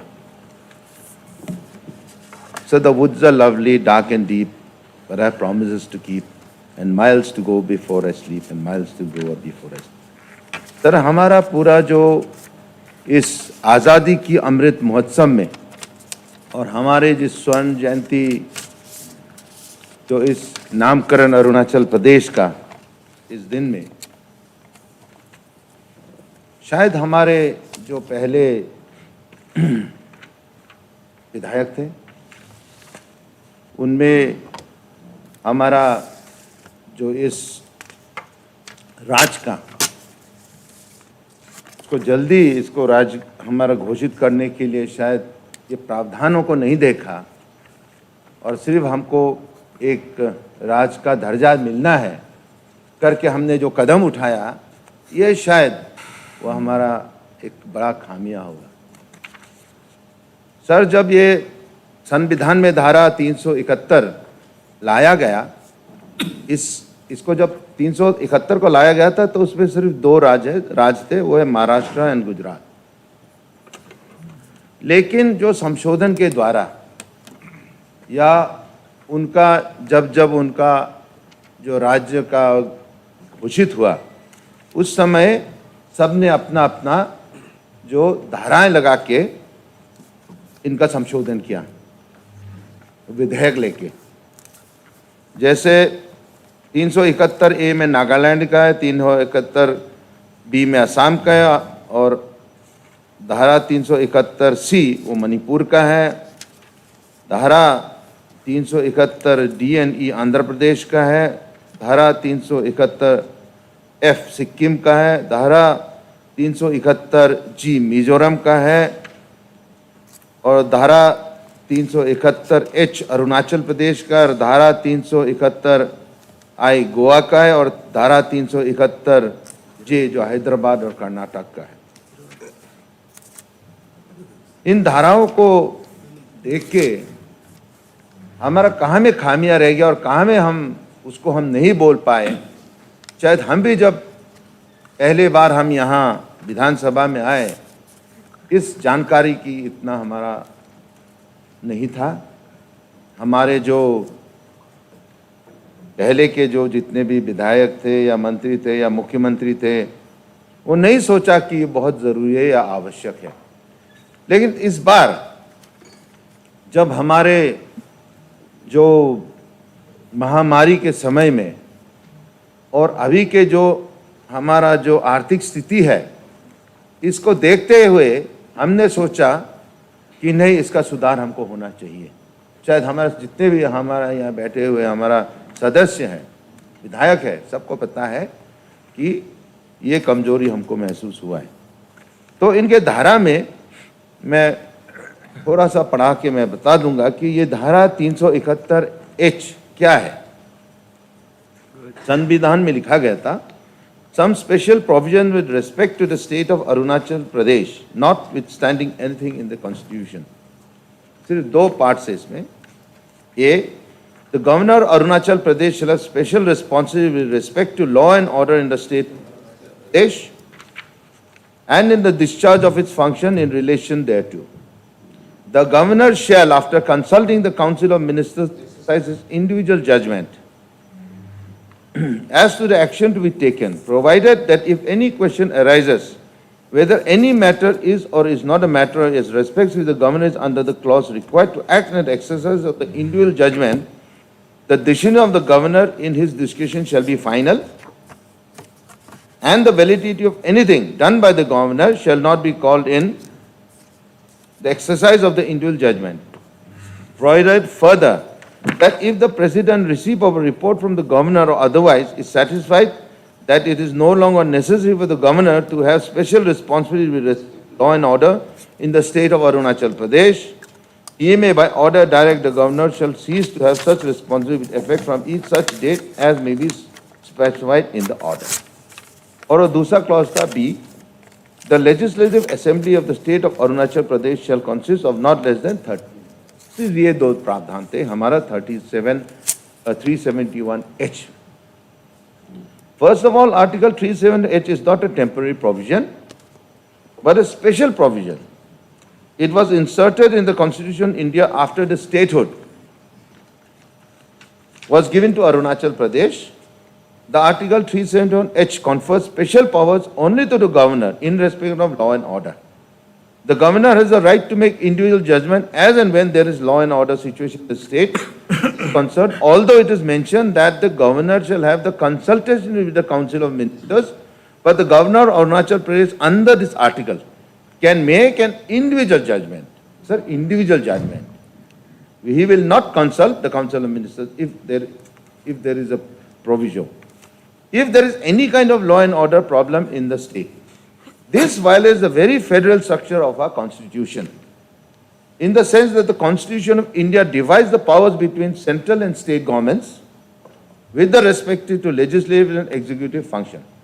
This division is given in the 7th schedule of the Constitution, where there are three lists: the union list, state list, and concurrent list. Law order is a mentioned in the state since last law and order problem is a state subject. It must be dealt by the state government. Now here this provision only gives power to the governor on the case of law and order. But throughout the country you will see that law and order is the state subject. That is what the Home Ministry also always says. So this provision does not have, or this provision does not have any such importance for which we have given this 371. And if you see the other aspect of 371, there is a misperception by the people of Arunachal Pradesh that in 2015, this article was used by the then governor, Mr. Rajkua. Actually, Article 371H has never been used by any governor of Arunachal Pradesh till date. Whereas governor of the state has sought for the imposition of emergency under Article 356 on the ground of constitutional background, which everyone knows. And according to the center on request of the governor's recommendation, the president had got his assent for the imposition of President's rule. And it is not Article 371H which of the Constitution was imposed, but it was under Article 356 for the imposition of the President's rule. अब मैं आना चाहता हूं sir, जो हमारे अरुणाचल प्रदेश का जो प्रावधान रखा है हमारा 371H में, इसमें यहाँ कुछ हमारा जो संसाधनों का सम्मिलन, यानी कि ओनरशिप ऑफ द रिसोर्सेस, वैसा कोई प्रोविजन नहीं है, वैसा कोई प्रबंध नहीं है।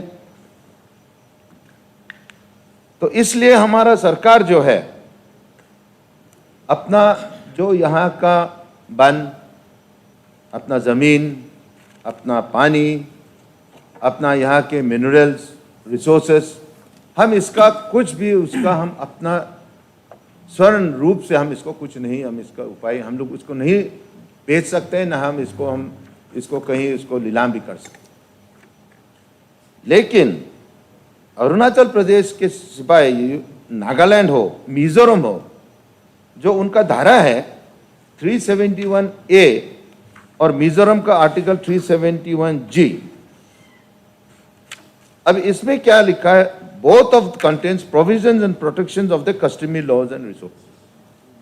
उसमें जो पारंपरिक उनका जो व्यवस्था है, जो उनका कानून है, उनका रिसोर्सेस है, उनको अपना उनका फ्रीडम है। तो ये प्रावधान आपका 371A और 370 दोनों मिजोरम और नागालैंड होता है। और इसमें लिखा गया है that the natural resources cannot be sold to companies without the permission of the indigenous people. Article 371A states the Naga religion or social practice, the Naga customary laws and the procedures, administration of civil and criminal justice involving decisions according to Naga customary law, and ownership and the transfer of land and its resources without the concurrence of the legislative assembly. Sir, legislative assembly, यानी कि उसमें उसको कितना importance दिया है या उसको कितना उसका पावर है, ये दिखाई जाता है। To be interfered. And Article 371G of the Constitution states that the Parliament cannot decide on the matters of religious and social practice of the Mizos, civil and criminal law of the land, land ownership, transfer, customary law, procedures with the consent of the Assembly, Article 371A and 371G, help for creating restrictive laws which curb the involvement of outsiders in buying tribal land, restrict entry and trade, and protect the people's customs and their identity. Also, every new act of this parliament must be accepted through a resolution passed by the state legislature in the state, so that the lands, customs and religion remain protected.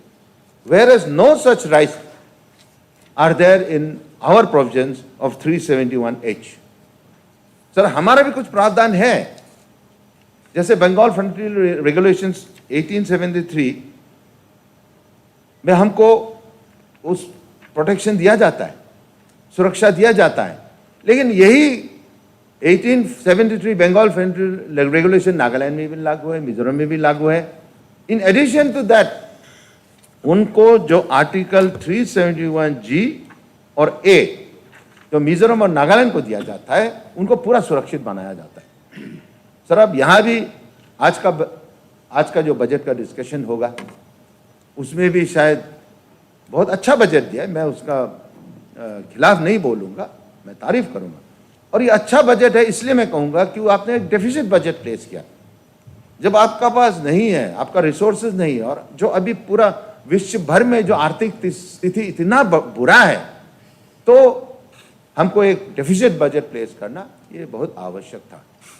लेकिन हमको deficit budget क्यों उसको देना पड़ा? अभी देखो तिरप चांगलांग लोंगडिंग में हमारा इतना भरपूर हमारा रिसोर्सेस है, हमारा पूरा हुआ खनन के लिए इतना हमारा माइंस है, मिनरल्स है, कोल है, पेट्रोलियम है, लेकिन हमारा कुछ उसमें हक ही नहीं है.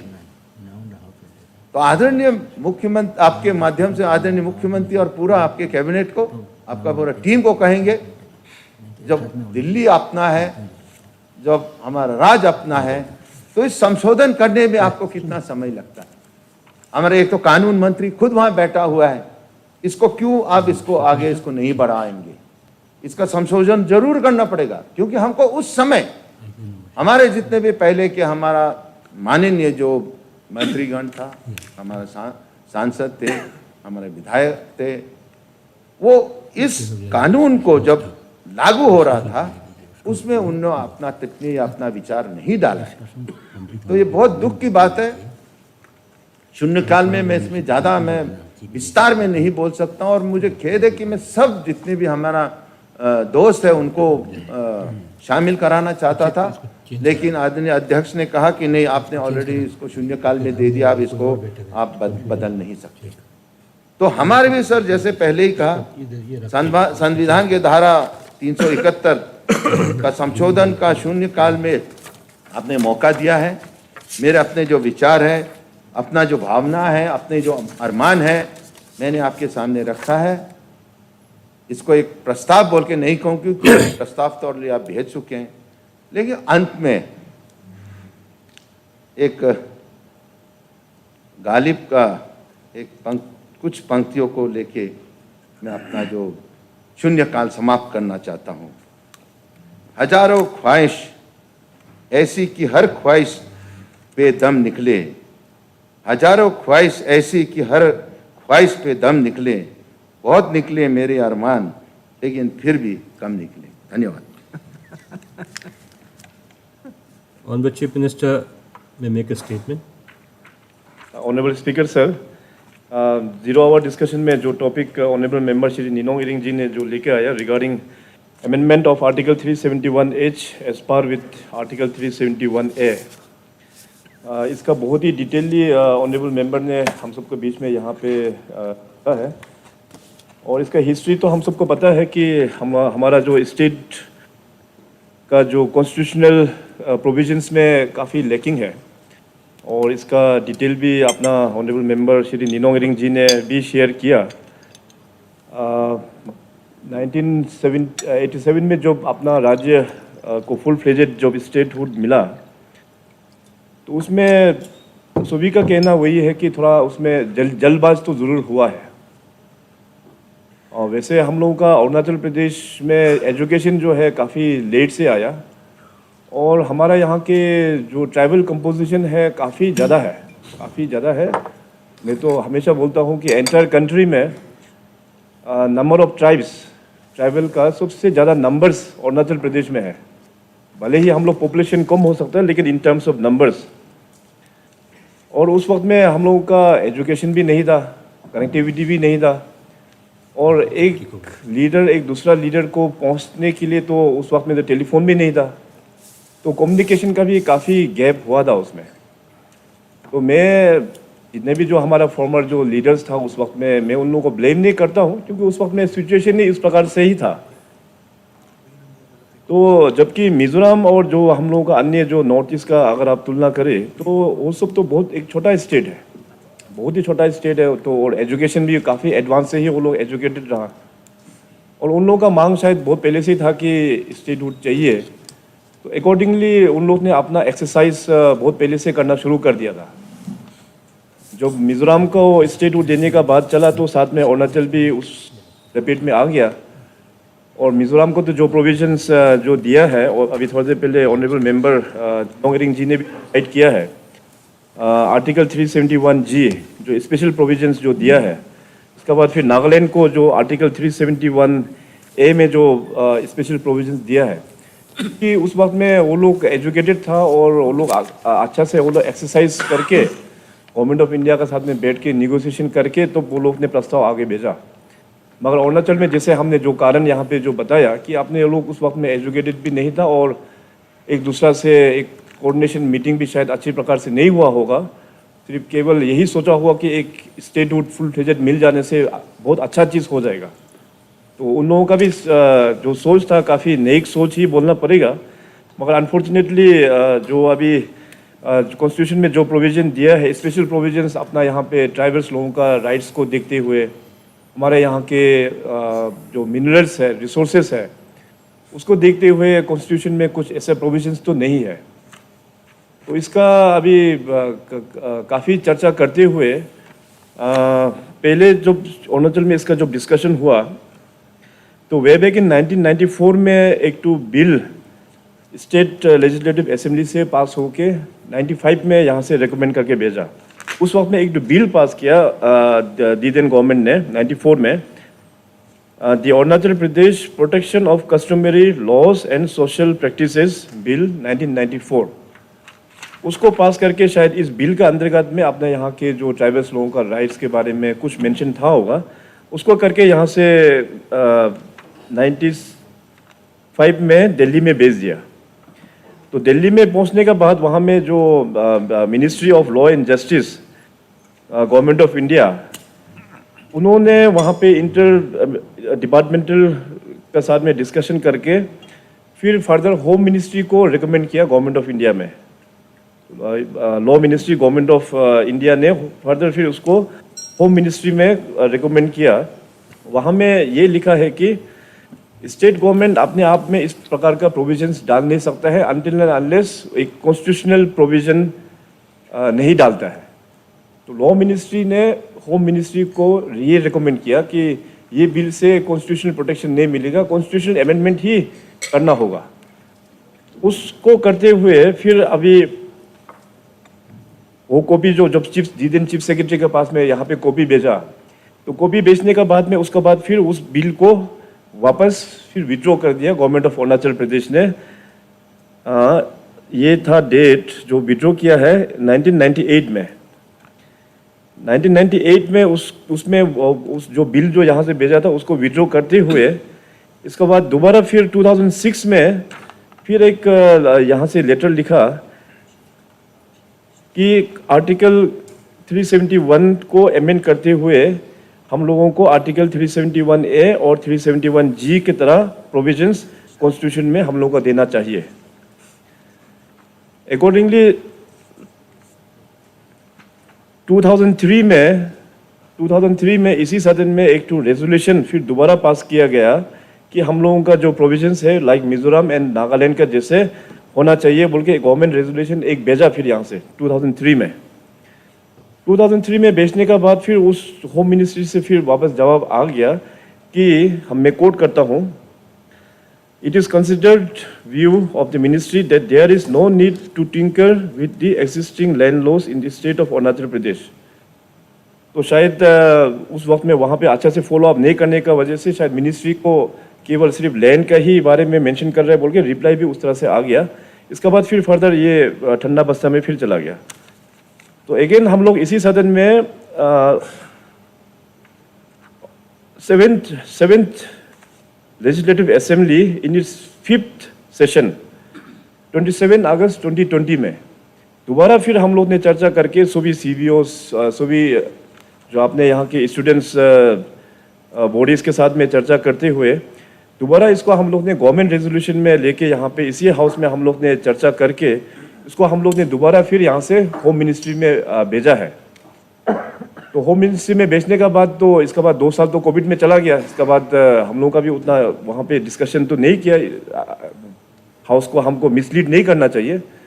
तो फर्दर लेकिन मैं सोचता हूँ कि ये जो हम सब का जो बहुत पहले से एक चाहत है कि अरुणाचल प्रदेश अपने यहाँ पूरा 100% ट्राइबल ही बोलना पड़ेगा, सब ट्राइबल लोग ही यहाँ पे बसते हैं और यहाँ पे हमारा रिसोर्सेज बहुत रिच रिसोर्सेज है।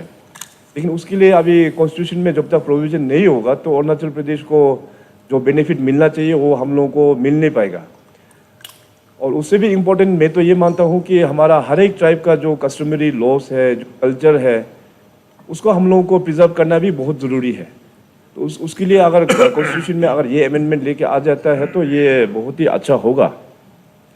तो अभी जैसे ऑनरेबल मेंबर ने जो कहा कि अभी लकीली अपना लॉ मिनिस्टर भी अपना ही राज्य का है, तो through you honourable speaker sir, मैं आने वाला दिनों में यहाँ से एक तो हाई लेवल एक डेलीगेशन ऑल पार्टी एक डेलीगेशन लेके मैं दिल्ली में जाऊँगा और वहाँ पे लॉ मिनिस्ट्री को सबसे पहले लॉ मिनिस्टर साहब को मिलूँगा। इसके बाद उनका एडवाइस सुनते हुए इसके बाद ज़रूरत पड़ने से होम मिनिस्ट्री में भी हम लोगों को जाना होगा।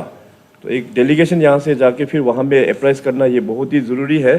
टिल सच टाइम अगर हाउस अगर एग्री करे तो हम लोग ने जो 27 अगस्त 2020 को जो रेजोल्यूशन जो एडॉप्ट करके भेजा है उसको रिटरेट करते हुए हम लोग मिनिस्ट्री ऑफ होम अफेयर्स में एक रिमाइंडर एक लेटर गवर्नमेंट की ओर से हम लोग भेज देंगे। Thank you.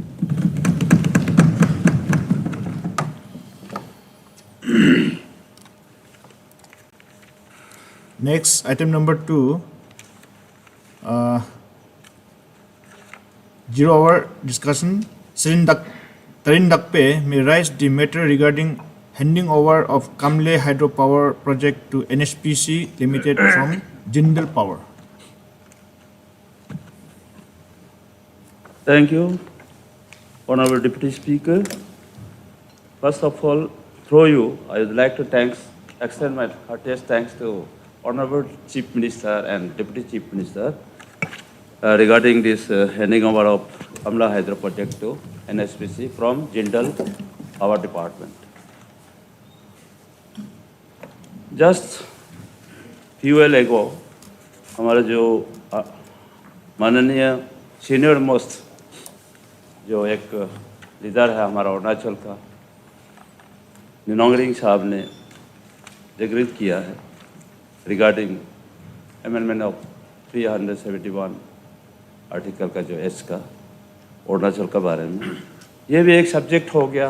अरुणाचल में जो है हमारा हाइड्रो प्रोजेक्ट हम बनाएंगे फिर भी हमारा हाथ में नहीं रहेंगे, इसलिए बहुत ज़रूरत पड़ा है। ये पानी हमारा है, पार हमारा है, मिनरल हमारा, लेकिन हमारा नहीं रहेगा जब तक ये 371 आर्टिकल को मिजोरम का जैसा, नागालैंड का जैसा अमेंडमेंट नहीं करेगा तो फ्यूचर के लिए भी बहुत प्रॉब्लम होंगे। दूसरा है ये मेरा अपना कॉन्स्टिट्यूंसी में 2 तो मेगा हाइड्रो प्रोजेक्ट है। One is lower Subansiri hydro project, वो NHPC चला रहा है। ये तो बहुत साल से चल के आया है। अभी 200 मेगावाट का 2000 मेगावाट का वो हमारा गवर्नमेंट को, CM सर को, डिप्टी CM को, हाइड्रो पावर कमिश्नर को, चीफ सेक्रेटरी को उन्होंने कहा कि NHPC ये साल में 500 मेगावाट का कमीशन करेगा, which will be inaugurated by our ये जो स्टेट का या प्राइम मिनिस्टर करेंगे। लेकिन हम देखा है हाइड्रो पावर बहुत अच्छा है। This is a renowned and pioneer है, one of the finest corporation of India जो हाइड्रो पावर का। लेकिन अरुणाचल में अब तक एक भी हाइड्रो पावर कमीशन नहीं हुआ है इतना साल से, जबकि हमारा नेपको तो 600 मेगावाट तो कर दिया। बाकी हाइड्रो पावर हमारा जो रंगा नदी का भी कर दिया, जो नेपको है, north eastern electric power corporation. लेकिन ये NSPC अभी तक नहीं कर पा रहा है। तो इसीलिए मेरा ये तक हमारा जो कमला हाइड्रो प्रोजेक्ट एक टू 1800 मेगावाट है, जो मेरा एकदम डिस्ट्रिक्ट हेडक्वार्टर के करीब में है, कामेन ये कमला रिवर का, उसको जिंदल को दिया। इसको पहले हम NSPC को दिया गया था, लेकिन NSPC कॉरपोरेशन को कैसा जिंदल को दिया, दैट वो हिस्ट्री को हमको मालूम नहीं है, क्या हुआ, कैसा उस समय का गवर्नमेंट का कुछ डिसीजन था होगा या कहीं से भी प्रेशर आया होगा। अगेन NSPC को DPR बनाने देकर उसको जिंदल को दिया।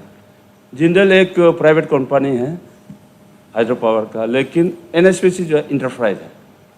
तो हमने as soon as I elected as MLA of ये जो 24 रागा असेंबली कॉन्स्टिट्यूंसी, हमने जिंदल को बहुत बार दिल्ली में भी किया, अप्रोच भी किया, लेकिन कोई रिजल्ट नहीं निकला। Then I had to approach to the our government, chief minister sir को, देन डिप्टी CM को, देन हमारा कमिश्नर पावर को।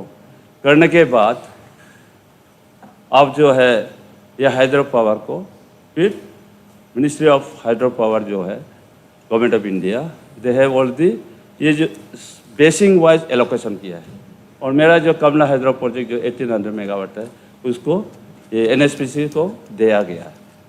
लेकिन अभी बात है कि ये जो हमने इसलिए बीच में बोला था कि एक सुतलेज उस कंपनी को दो बोल के, वो एक अच्छा कंपनी भी है और मानता भी है। तो NSPC का एक है एटीट्यूड पहले का जो है कि उनका जो ऑलरेडी इस्टेब्लिश है, they don't border for any, ये जो आपका जो गवर्नमेंट का भी बात नहीं मानता है, उनका मन मर्जी होता है, हम जो देखा है। अब तो CMD आया था रिसेंटली हमारा बॉलीवुड फेस्टिवल का टाइम में, उसमें हम सीधा बोला है हमारा in presence of honourable deputy CM का सामने कि आपका एटीट्यूड ठीक नहीं है, क्योंकि हमारा ट्राइबल सोसाइटी में आप चीफ सेक्रेटरी हो या आप मिनिस्टर हो, नमस्कार देने के बाद अगर रिस्पॉन्ड नहीं करता तो ही ऑल्सो इरिटेटेड, अरे आप इतना पुट्टो ने, हम आपको क्या बात, ये टाइप का हमारा भी होता है ट्राइबल जो आदमी का मेंटेलिटी है। अब अच्छा होगा तो आपके लिए पूरा पकड़ के भी रख देगा और मरने से भी उठा के ले जाएगा, तो हमने उनको भी बोला है। तो इसलिए ये जो hydro power, Kamala hydro power को अब मेरा रिक्वेस्ट है कि Kamala hydro electric power project 1800 megawatt was awarded to the Jindal Power Limited and allocated to National Hydro Power Corporation from Jindal as they could not start the work Kamla Hydro project. Now my point is that NSPC could not start the work as per government order Ministry of Hydro Power. अभी तक start नहीं कर रहा है. As you are aware of the fact that Lower Subansiri Hydro Power 2000 megawatt is being constructed by NSPC, but it has been found that the project is not covered under MOAs or MOUs. However, NSPC project Limited has promised to commission 500 megawatt during 2022. Although NSPC is regarded one of the pioneers of power developer, till that no project has been commissioned in our state. Now, Kamla Hydro project 1800 megawatt has been allocated to NSPC by the Government of India, Ministry of Hydro Power. Therefore, I urge the Government of Arunachal through Deputy Speaker Sir to prepare the MOS with the following condition. ये जो अभी मैं जो MOU sign करेंगे, हम एक इसमें आपको गवर्नमेंट को यही रिक्वेस्ट करना चाहूँगा कि MOU ऐसे साइन करना पड़ेगा कि for filling up of Group C and Group D posts be reserved for candidate who belong to project affected areas 100%.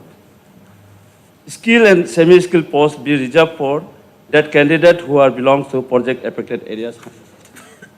The recruitment or interview of reserved posts must be conducted in the office of the ED or Itanagar instead of conducting at NSPC headquarters, New Delhi. Any civil contract work amounting to ₹1 crore only should be compulsorily awarded to the contractors belonging to the immediate project affected contractor by through work order system. Since we have two mega projects, Kamla Hydro Power Project 1800 megawatt and Lower Subansiri Hydro Power Project 2000 megawatt in my district, so one ITI institution, industry training institution, may be established to train up the educated unemployed youth. Later, they can be engaged them in the both mega hydro projects. 2% of the pre-power should be shared from the power developer for local area development fund. MLA of the concerned area or hydropower electric power project local implementing committee should be consulted before execution of MOU. The land acquisition for the project should be done under Balipara Sodhya Frontier Track or Zoom Land Act 2005 का खत ये है instead of लाड़ा act में या हम zoom act में आपको देने के लिए बोल रहे हैं 26% be made state share so that state government control over the NSP और 76% NSP सेंट्रल लेना है 26% स्टेट share तब हमारा जो स्टेट गवर्नमेंट ये जो कॉर्पोरेशन को कंट्रोल में रखेगा तब इम्प्लीमेंटेशन भी बहुत ज़रूरत होगा और जल्दी होगा अदरवाइज वो लोग मनमानी करेगा और कब बनेगा कब नहीं बनेगा there will be no control over them so this is my submission that ये जो अभी MOU को बहुत अच्छा से गौर से देखिए थ्रो डिप्टी स्पीकर सर हम गवर्नमेंट को यही अपील करना चाहूँ कि MOU अच्छा से करना है जब हमारा जो area they are ready to donate आपका जो लैंड देना चाहता है नदी को देना चाहता है दे शुड ऑल्सो भी गिव एंड टेक पॉलिसी भी होना पड़ेगा उनको भी बेनिफिट मिलना है ये तो नेशन का ही एक प्रोजेक्ट है और नेशन के लिए है इसको हम लोग सब ये लोकल एरिया डेवलपमेंट को भी हम देखना है with this thank you very much thank you giving me this opportunity to zero hour जो डिस्कशन में हमको दिया है इसलिए बहुत बहुत धन्यवाद thank you Thank you. Now, the Deputy Chief Minister and Minister in charge of hydropower may make a statement on the matter raised by Honorable MLA. Honorable Deputy Speaker जी, ये जो Honorable Member का 0 hour discussion में जो hydro power कामले project को issue को लेके ले आए हैं के बारे में मैं कुछ चीज़ विस्तार से बोलना चाहूँगा पहले तो ये है कि अरुणाचल प्रदेश में हाइड्रो पावर पोटेंशियल सबसे ज़्यादा है अरुणाचल प्रदेश और इसीलिए 2007 से लेके अभी तक हमने 153 MOU किया है MOA हमने जो इंडिपेंडेंट पावर प्रोड्यूसर का साथ और CPSU दोनों का साथ मिलके अभी तक 157 हाइड्रो पावर प्रोजेक्ट का के लिए MOA किया और टोटल हाइड्रो पावर कैपेसिटी है 46,943 लेकिन वो जो हाइड्रो पावर प्रोजेक्ट हम जिस तरह से एक्सपेक्ट किया रहा जिस गति से चलना चाहिए जिस गति से प्रोग्रेस होना चाहिए वो नहीं हो पाया बाद में हमने फिर उनको नोटिस दिया गया है कि आपका प्रोग्रेस बहुत स्लो हो रहा है तो आपको क्यों टर्मिनेट किया ना जाए उस पर भी उनका कोई जवाब नहीं है तो हमारा जो इंटेंशन है टर्मिनेट करने के लिए हमको उनको लिख के दिया है तो अभी तक हमने 44 जो MOA किया है प्राइवेट डेवलपर का साथ हमने वो उनका जो सीरियसनेस नहीं होने का कारण से हम उनको टर्मिनेट किया और टर्मिनेट करने के बाद उनको हम CPSU को रिक्वेस्ट किया है कि ये जो टर्मिनेटेड प्रोजेक्ट है आपको लेना है क्योंकि CPSU government of India undertaking है और उनका पास फाइनेंशियल स्टेबिलिटी भी है और उनका परफॉर्मेंस और रिलायबिलिटी भी इज नोन टू एवरीबॉडी। ये हमारा जो CPSU है, NHPC बोलो, निपको बोलो, टेहरी हाइड्रो पावर जो कॉरपोरेशन बोलो या सतलेज जल विद्युत निगम बोलो, उन्होंने काफ़ी प्रोजेक्ट भारतवर्ष में किया है। तो इसलिए उनका परफॉर्मेंस और रिलायबिलिटी में कोई डाउट नहीं है। इसलिए हमने बोला है कि जो 44 प्रोजेक्ट जो टर्मिनेट हुआ है, ये आप एडॉप्ट कीजिए, आप ले लीजिए। जो भी है हमारा जो भी टर्मिनेट जो हमारा जो 153 प्रोजेक्ट जो MOU किया है, उसमें से हमारा जो CPSU है, जैसा हमारा रंगा नदी 405 मेगावाट और पारे 110 मेगावाट, वो निपको द्वारा पारे अलग कंपनी है, पारे भी निपको ही है ना, पारे और ये जो 405 जो रंगा नदी है, दोनों निपको ने कंप्लीट किया अभी तक। और एक है दीक्षी प्रोजेक्ट जो प्राइवेट डेवलपर्स 24 मेगावाट अभी तक कंप्लीट किया है। उसके अलावा जो 2000 मेगावाट आपने जो बोला है, लोअर सुबनसिरी प्रोजेक्ट है 2000 मेगावाट, काफ़ी समय लग गया। असम का तरफ से कुछ ये जो कंप्लेन आने का वजह से काफ़ी देर हुआ, फिर भी अभी उसका 2 यूनिट मिला के 500 मेगावाट अभी इसी साल कंप्लीट होने वाला है। और ये जो 2000 मेगावाट है, अभी तक भारतवर्ष में सबसे बड़ा हाइड्रो पावर प्रोजेक्ट है।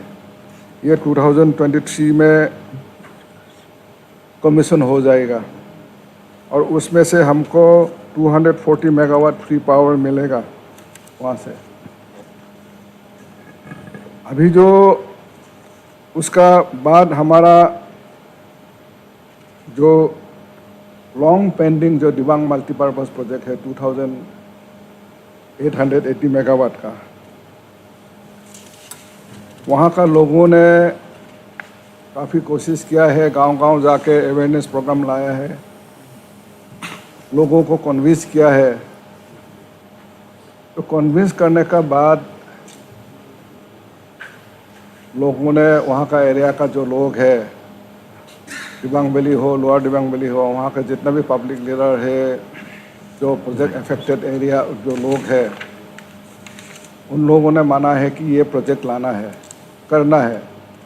अभी तकरीबन 90% से ज़्यादा लैंड एक्विजिशन हो चुका है और हमें उम्मीद है कि ये जो प्रोजेक्ट है जल्दी शुरू हो जाएगा। और उसके लिए मैं दोनों MLA जो दिबांग वैली का मुचू मिथी जी है और लोअर दिबांग वैली का दिबांग वैली का मुपी मिहू जी है और लोअर दिबांग वैली के दोनों को मैं धन्यवाद देना चाहूँगा। उन दोनों ने काफ़ी कोशिश किया है, लोगों को कन्विंस करने में काफ़ी मदद किया है।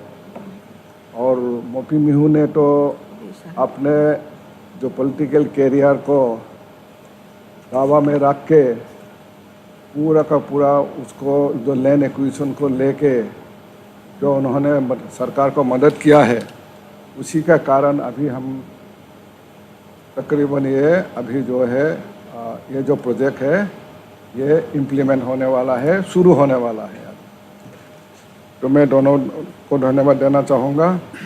और ये प्रोजेक्ट का इन्वेस्टमेंट होगा 30,000 करोड़, तो टोटल इन्वेस्टमेंट होगा 30,000 करोड़। इसमें से रेवेन्यू जनरेशन होगा 600 करोड़ और जो है फ्री पावर है 60 करोड़ हमको मिलेगा एनुअली, 60 करोड़। उसका बाद जो टर्मिनेटेड प्रोजेक्ट है हमारा, ऑलरेडी टर्मिनेटेड प्रोजेक्ट है, उसमें से हम निपको को नाफरा जो हाइड्रो प्रोजेक्ट है 120 मेगावाट और न्यू मेलिंग 90 मेगावाट जो तवांग में है उनको सौंपा है। और दिबांग वैली में अमूलिन 420 मेगावाट है। और एमिनी हाइड्रो पावर प्रोजेक्ट 500 मेगावाट का है। और मिहुंडन हाइड्रो इलेक्ट्रिक पावर 400 मेगावाट है। वो जो हम सतलेज जल विद्युत निगम को सौंपा है। और ये उन लोगों को उन लोग द्वारा ये काम जल्दी से शुरू हो। जो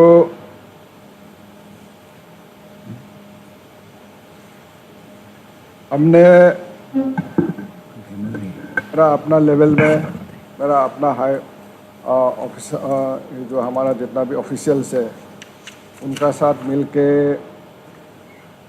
हम जो पावर मिनिस्ट्री में जाके बातचीत करके जो अरुणाचल प्रदेश में जो हाइड्रो पावर प्रोजेक्ट जो पोटेंशियल है हाइड्रो पावर पोटेंशियल है उसको जल्द से जल्दी करना है। तो उसको लेके काफ़ी चर्चा की है हमने। और हमने दिल्ली में जो चारों जो CPSUs है NSPC हो, ईपको हो, टेहरी जो हाइड्रो पावर डेवलपमेंट कॉरपोरेशन हो और सतलेज जल विद्युत हो, सभी CMD का साथ हम मीटिंग करके जो हमने भारत सरकार ने और हमने मिलके जो 29 प्रोजेक्ट उनको सौंपा है उसको भी जल्द से लेना है बोल के उनको का साथ डिस्कस हुआ है। और उनमें उनका यही क्वेश्चन है कि वो ये जो सरकार ने उनको सौंपा है 29 प्रोजेक्ट उसमें जल्द से जल्द वो लोग कार्रवाई शुरू करेगा। उसमें से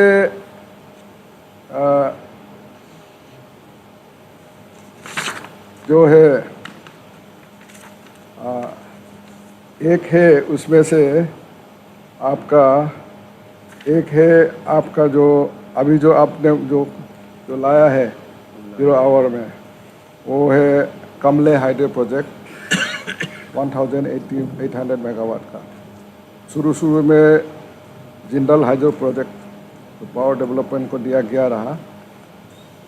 उन्होंने उसमें कोई प्रोग्रेस नहीं कर पाया। हमने काफ़ी नोटिस दिया है। नोटिस देने के बावजूद वो लोग करेगा कर नहीं पाता है। तो अभी सेंट्रल गवर्नमेंट ने भी इनको NSPC को सौंपा गया। और ये आप पूछ रहा है कि ये जिंदल से NSPC को कैसा चला गया या NSPC का था शुरू में NSPC से जिंदल का पास कैसा चला गया वो भी मालूम नहीं है। ये शुरू में NSPC को ही दिया गया रहा, CPSU को दिया गया रहा। लेकिन बाद में उस समय का सरकार ने ये तय किया, अरुणाचल गवर्नमेंट को लिखा गया कि ये जो NSPC को दिया गया है इसको आप जिंदल को देना चाहिए। उस तरह का जब उनसे चिट्ठी आया तो हमारा सरकार ने भी उस समय का सरकार ने फिर NSPC से लेके जिंदल को दे दिया उस समय का सरकार का समय। और NSPC ने जिंदल जब लिया है NSPC से 100 करोड़ दे के ये जिंदल ने लिया है। तो अभी फिर जब जिंदल फेल हुआ है, जिंदल काम नहीं कर पाया, तो हमने तय किया, सरकार ने तय किया है, भारत सरकार ने भी तय किया है इसको फिर NSPC को वापस दिया जाए। तो अभी भारत सरकार का यही है कि उस पर अच्छा से सर्वे हो, इन्वेस्टिगेशन हो, कॉस्ट एनालिसिस करे और आपका जो ये जो है आपका ड्यू डिलिजेंस किया जाए। तो अभी ड्यू डिलिजेंस का काम शुरू हो गया है, एनालिसिस का काम अभी चलेगा। तो ये जब सब हो जाएगा तो कितना खर्चा आएगा टोटल, जब ये जो एनालिसिस होगा वो भारत सरकार में जाएगा, उसका बाद भारत सरकार आदेश देगा कि NSPC को कि आप सरकार का साथ MOU साइन करें। तो ये जो प्रोसेस है, प्रोसेस जल्दी से जल्दी हो जाएगा, हमारा उम्मीद है, और हम MOU साइन करेगा।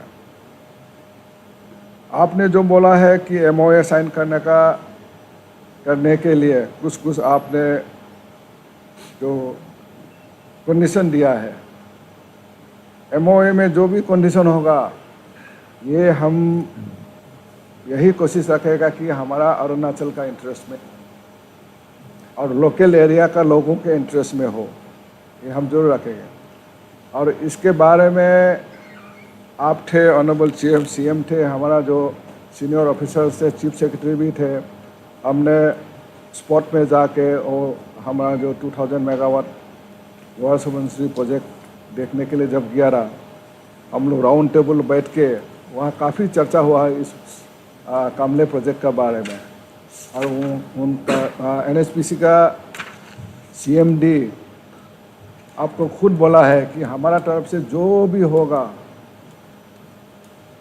हम लोकल MLA से बात करके, लोकल लीडरशिप से बात करके करेगा, और जो भी वैकेंसीज होगा, चाहे स्किल हो अनस्किल हो, अगर स्किल का होगा हम स्किल ट्रेनिंग दे के हम लोकल एरिया का लड़का को ही लगाएंगे।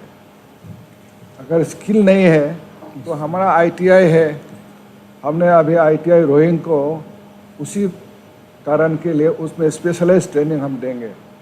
और जैसे जैसे वैकेंसी होगा, हमारा जो लड़का को ही हम, चाहे दिबांग वैली प्रोजेक्ट हो, चाहे आपका कामले प्रोजेक्ट हो, वहाँ लोकल लड़का को ही हम देंगे।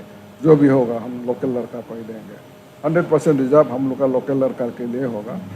और आपने बोला है कि जो MOA है, बालीपारा फ्रंटियर ट्रैक का एक्ट का आधार पे होना है।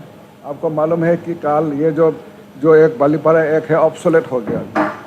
कल CM साहब ने उसको ऐलान किया है कि ये जो हमारा जो बालीपारा फ्रंटियर ट्रैक है, सरिया फ्रंटियर ट्रैक है, पुराना जो भी है, जो एक्ट है, जो ऑब्सोलेट हो गया, तो इसीलिए बालीपारा ट्रैक का एक्ट से नहीं होगा वो। हालांकि जो भी होगा, जो हम स्टेट इंटरेस्ट के लिए करेगा, और लोकल एरिया जो भी होगा, जो भी सब कॉन्ट्रैक्ट होगा, जो भी कॉन्ट्रैक्ट होगा वहाँ में, जो भी टेंडर होगा, जो छोटा जो टेंडर होगा, जो लोकल लोग ले सकता है, उसमें हम ज़रूर MOU में ये प्रोविज़न रखेगा कि लोकल कॉन्ट्रैक्टर को मिले, लोकल एंटरप्रेन्योर को मिले, और जो भी बात होगा, जो भी काम होगा, फिर लोकल MLA से बात करके करेगा। तो ये मैं आश्वासन देता हूँ आपको। और एक बात है कि ये आपने पूछा है कब से शुरू होगा।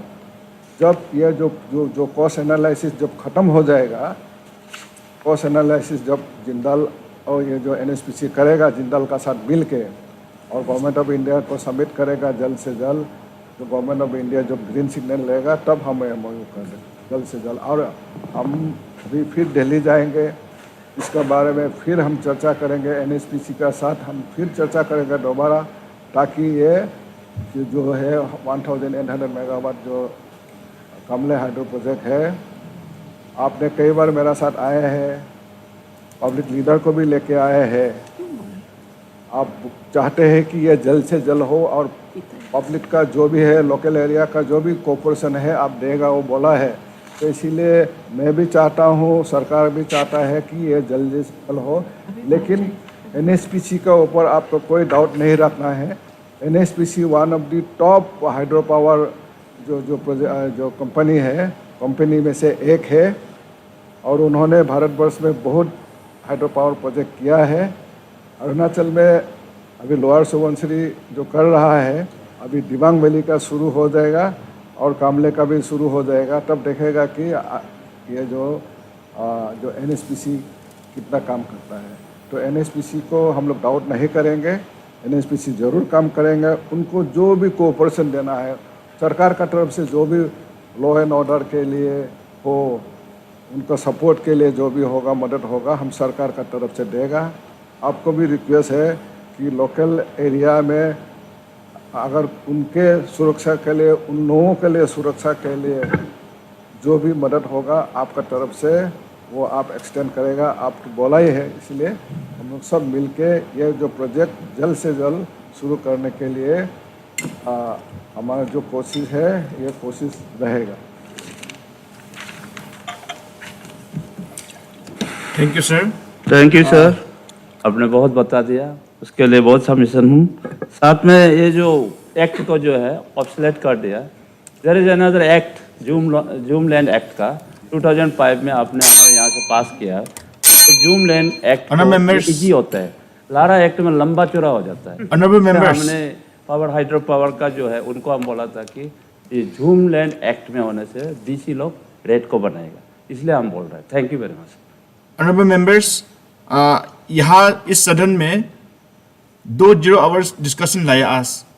एक लाया ऑनरेबल एमएलए निनोंग इरिंग जी ने, जो कि सबसे सीनियर मोस्ट मेंबर है। वो आर्टिकल 371H को लेकर 371A में या G में कन्वर्जन होने से ठीक है। तो उसमें भी हम लोग सरकार का तरफ से, ऑनरेबल चीफ मिनिस्टर की तरफ से संतोषजनक एक रिप्लाई मिला कि ये ऑल पार्टी डेलीगेशन लेकर के दिल्ली को जाएंगे और उसके लिए फिर परसू करेंगे, जो कि already matter is already there in central government, जो इस सदन से पास करके ऑलरेडी भेजा हुआ है, उसको फिर फॉलो अप एक्शन लेंगे। फिर 0 आवर डिस्कशन 2 नंबर में लाया था रिगार्डिंग हाइड्रो पावर कामले। आपका अभी हम लोगों ने deputy chief minister cum minister in charge of hydro power का तरफ से फिर बहुत अच्छा एकदम संतोषजनक रिप्लाई मिला, जो कि आपको उसको सुन के संतोष होना चाहिए।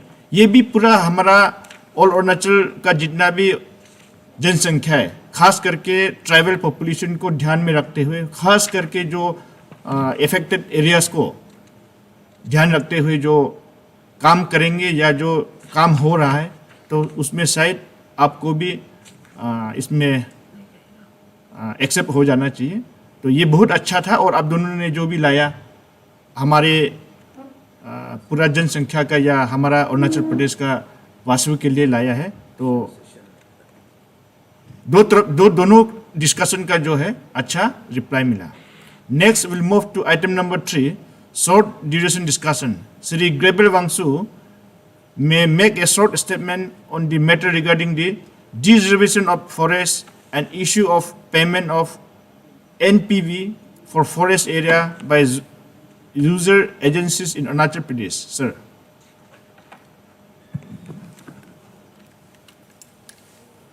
Thank you, Speaker sir, for giving me this opportunity to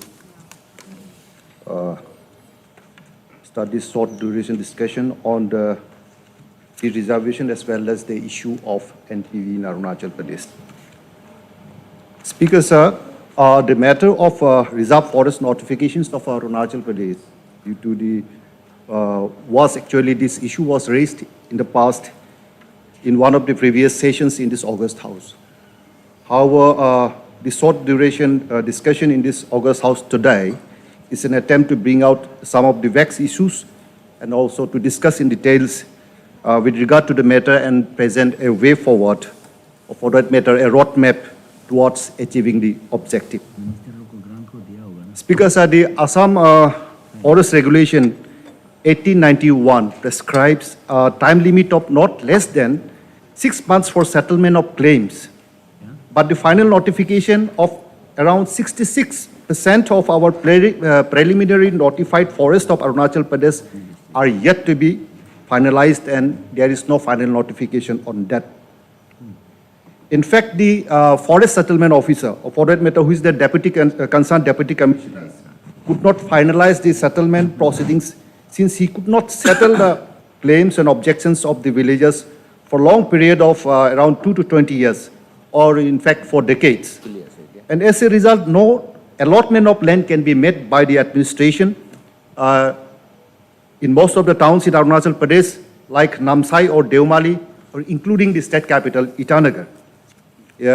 Even for construction of hospital, its upgradation, or fire station or state highways. That's because this all areas, this all falls under the notified forest. Even some of the final notified forests of Arunachal Pradesh were notified in the past without in fact following the due process of law and proclamation or even consultations with the villagers who actually form this, who actually are the actual stakeholders. Speaker sir, I wish to bring it to the notice of this house that, for example, the Dening Reserve Forest in Lohit district was notified under section 17 of the Assam Forest Regulation 1891 on 23 September 1977. But the Honorable Guwahati High Court Itanagar bench in its judgment dated 29 March 2011 in the writ petition number 489 of 2009 held that, I wish to quote, I quote, the notification number 118/68 dated 23 September 1977 under section 17 of AFR 1891 was in violation of provisions of the Assam Forest Regulation 1891 and then the Balipara Tirap Sadia Frontier Trek Jhumland Regulation 1947, and as such other related notifications, and was liable to be declared null and void.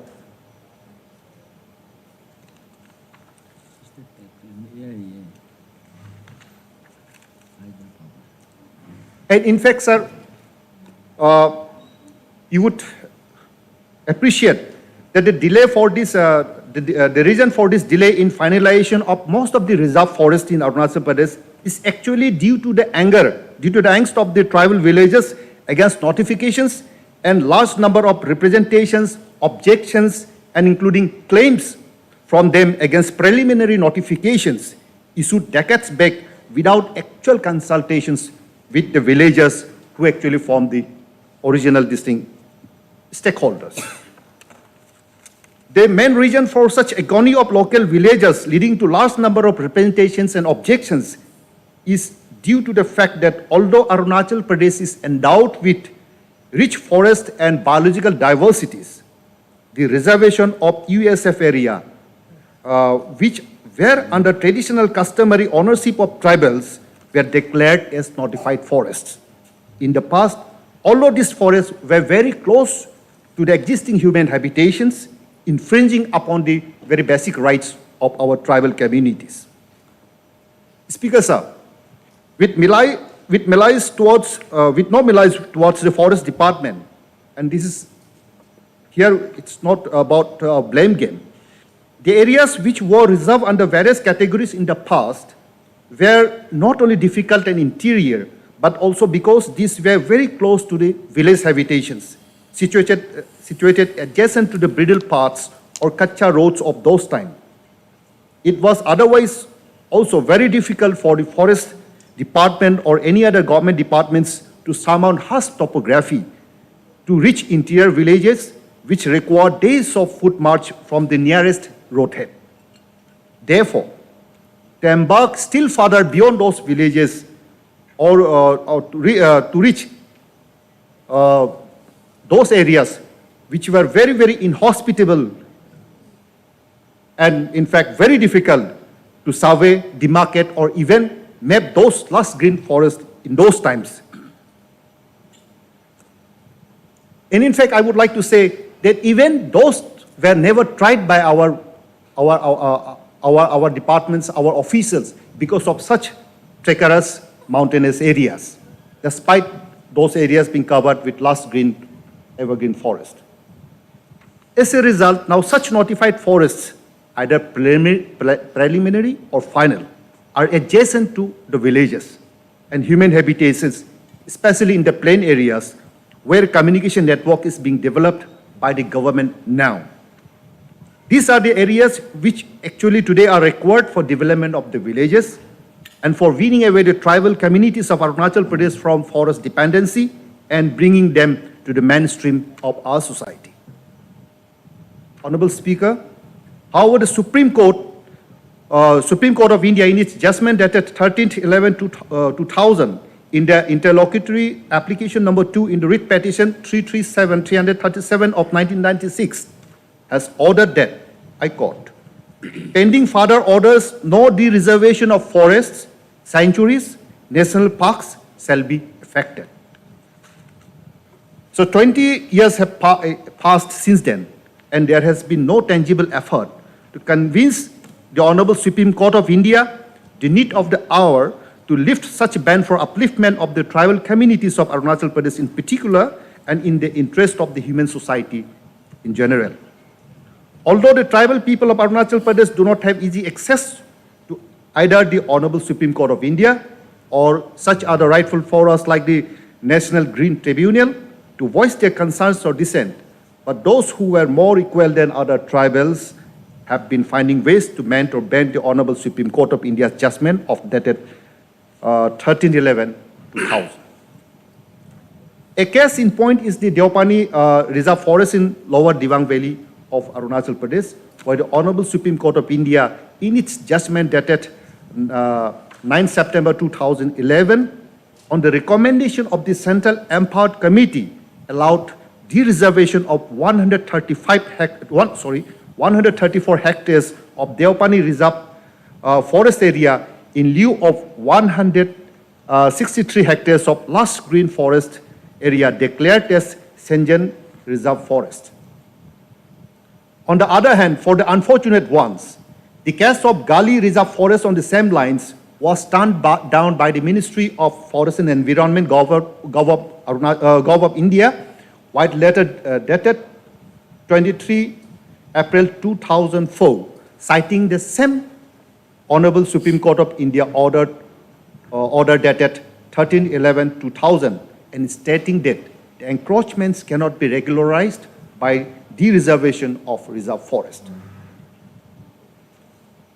Yet another example is the de-reservation of Pasigat Station Reserve, where the Honorable Guwahati High Court, in its judgment dated 13/6/2006, in the PIL number 1 of 1997, stated that, I wish to quote, there being no final notification whatsoever issued as is required under the law converting the land in question into reserve forest, the same cannot be considered to be part of reserve forest.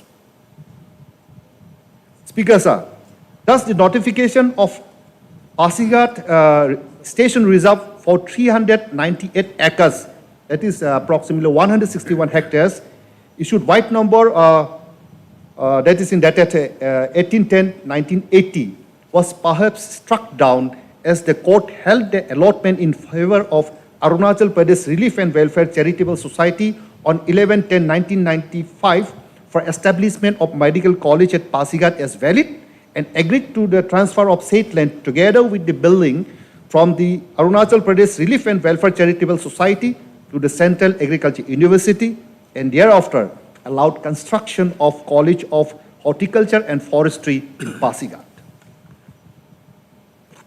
And we have yet an example of the Denning Reserve Forest in Lohit district of Arunachal Pradesh, notified under Section 17 of Assam Forest Regulation 1891, White Gazette Notification number 118/68 dated 23 September 1977.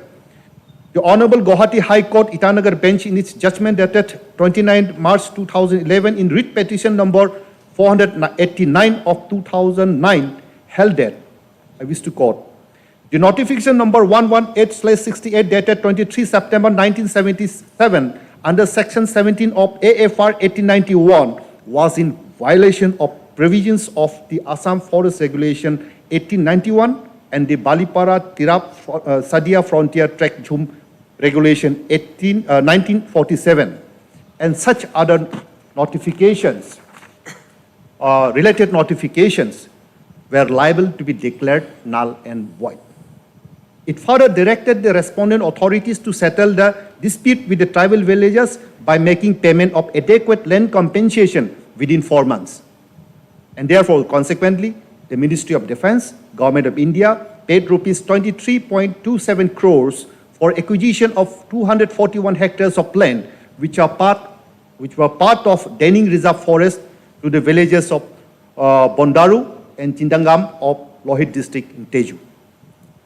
And yet another example is the 140.30 square kilometer Itanagar Reserve Forest declared as Wildlife Sanctuary under Section 18 of Wildlife Protection Act 1972. Although a small portion of around 30 square kilometer is perhaps excluded from the sanctuary area, but the majority of the Itanagar Wildlife Sanctuary still houses the present-day capital of Arunachal Pradesh. Likewise, is the case of the Namsai town with a population of around 10,000 human beings. Although Namsai town has been in existence as a subdivision of Lohit district for at least 40 years and even declared a district headquarters by the government of Arunachal Pradesh in 2014, but legally it still falls inside the reserve forest, which was declared more than 75 years back in 1936. Even the notification itself gave right of way to the inhabitants of 6 villages, including Namsai, proving that Namsai existed much before 1936. But the irony is that the district headquarters of Namsai falls in reserve forest, while the state capital of Arunachal still falls in a wildlife sanctuary. Since the forest department does not give any no objection certificates inside the reserve forests or wildlife sanctuaries, so no allotment of land can be made by the administration of either Itanagar or Namsai. But the city grows haphazardly with demolitions being carried out off and on. Speaker sir, yet another case is that of Vijayanagar Circle near China border in Changlang district of Arunachal Pradesh, which is still connected only by helicopter or by a 20-day march from the nearest administrative town of Miao, and that the Vijayanagar having around 5,000 human population. A motorable road has just been recently approved after much persuasion of the Lieutenant Governor of Arunachal Pradesh and after a protracted battle of 25 years with the Ministry of Environment and Forests, Government of India, under the intricacies of Forest Conservation Act, for the only reason that the lone possible road alignment to Vijayanagar passes through the Namdapha National Park. Similar is the case of the Deomali Township in Tirap district of Arunachal Pradesh, which has a thriving population of around 10,000. It is an ADC headquarters and has all the modern facilities, whether it's market, schools, colleges, hospitals, bus stops, inspection bungalows, and so on and so on. However, the genesis of Deomali town is found at least since 1948 for an agreement signed on 8 September 1948 between the the chief of Namsang then in Nepal, and the government of Assam, when the former requested a letter to take over the management of 10,888 hectares of forest land for 50 years. An area of 100 hectares was also given by the chief of Namsang to RK Mission Narottam Nagar Deomali for setting up a school for the tribal children. And then said school started functioning since 1972 and has been in existence since then. A number of wood-based industries were also established and were functioning in Deomali since around 1970s, but they became stationary in 1996 when the Honorable Supreme Court stopped functioning of all WBIs, the wood-based industries, in the T.N. Godavarman case. Speaker sir, the cases of constitutions of 4 village forest reserves constituted in Longling district of Arunachal Pradesh and suffering the same kind of fate will be amiss if they did not find the mention they deserve. These forests are the Chatong VFR 3.03 square kilometers declared in 1994, Chopnu VFR 5.14 square kilometers 1994, Rujen VFR 20.28 and Rusa Chopsa VFR 7.5 that was notified in 1987. As also explained earlier, these had been notified as VFR, Village Forest Reserves, about 30 to 35 years back, consisting of areas absolutely adjacent or very, very close to the existing habitations and villages, without explaining either the intricacies or the benefits or even the detriments of having such reserve categories of forest at the doorstep of the villagers who actually are the stakeholders. When Arunachal Pradesh in 1990 still has 79.63%, that is roughly around 66,688 square kilometers of geographical area as forest cover and 61% as recorded forest area as per the State of Forest Report 2019. So the status of forest cover or RFA some 3 to 4 decades back can very well be imagined that areas near to villages would also have been equally dense as other more interior areas actually required to be reserved. Arunachal must have been almost 90% forest, so it was convenient to notify those forest areas as reserve, which were accessible and not unapproachable, distant and remote forest areas, which not only could have acted as catchment areas for the downtown villages, but would also serve the country and the state for their carbon sequestration needs for centuries together. In some other countries, Honorable Speaker, sir, some other countries of the world, where conservation and preservation of forests is practiced in letter and spirit, remote areas away from human habitations have been notified for conservation of flora and fauna and to avoid the possible human-animal conflict. Such acclaimed forests like the Yellowstone National Park in the United States, or the Kruger National Park in South Africa, or the Amazon forest in South America, to name a few, are renowned for being pristine. They are out of bounds for general public, except as tourists or guides or nature warriors, and that too only in the buffer area, not in the core area. The core area is meant only by the forest officials and researchers for conservation purposes only. But in case of above 4 VFRs in Longding district of Arunachal Pradesh, their villagers have to survive a battle each day for collection of firewood or minor forest producers' needs, as they are often threatened by forest officials not to venture deep inside such village reserve forest, because this being reserve category of forest areas. On the other hand, no other developmental works like road connectivity, transmission lines, water supply pipelines, soil and moisture conservation work in cultivation fields, or even essential basic services like construction of a hospital or a fire station, or even a waste disposal plant can be taken up by the government for the villagers, as this cannot be set up near the villages, since all the adjacent and adjoining areas of the villages have been brought under some or other reserve category of forests some 20 to 35 years back, without forcing the developmental needs of the helpless villagers 30 years down the line. Since it was perhaps impossible just 30 years back to survey and demarcate the virgin remote forest areas on high altitudes or hills for constitution of reserve category of forests, so the forest officers of that time chose the easy way out of notifying comparatively easy and accessible, mostly plain areas. I repeat here, sir, mostly plain areas near the habitations where they could camp and survey and demarcate the boundaries of such to be notified forest areas.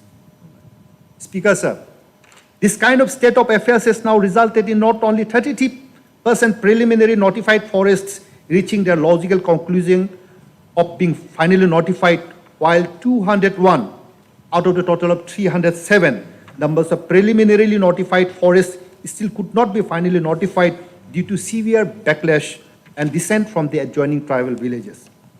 Although the Assam Forest Regulation of 1891 prescribes a certain time limit of 6 months for settlement officer to complete the proceedings for settlement of claims, but 66% of different categories of forest reserved under different nomenclature and acts still await their destiny, leading to not only logjam of their fate, but also at the mercy of encroachments and marches of nearby tribal villages.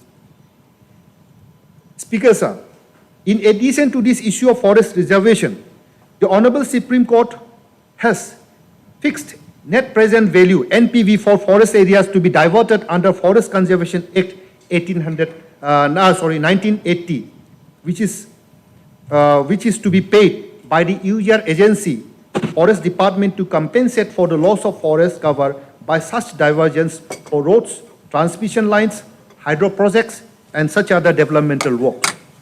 The Supreme Court has regrouped the 16 major forest types into 6 ecological classes and fixed rates per hectare as against each class. And these are identified as very dense forest, and open forest. And we have 6 categories, class 1, 2, 3, 4, 5, 6, and accordingly that the rate has been fixed. These rates include the value of timber, non-timber forest producers, fodder, ecotourism, bioprospecting, value of ecological services, flagship species, and carbon sequestration value.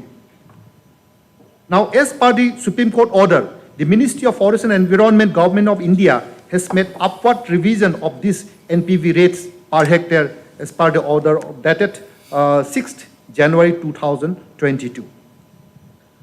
Speaker sir, but the land holding of Arunachal Pradesh is very, very unique. All the lands are held held by the community or clan ownership.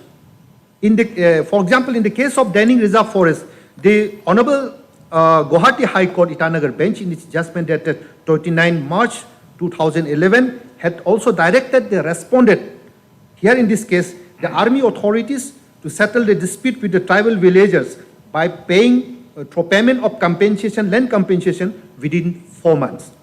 And consequently, the Ministry of Defense, Government of India paid rupees 23.27 crores for acquisition of 241 hectares of land, which was part of Danning Reserve Forest, to the villagers of Lohit district.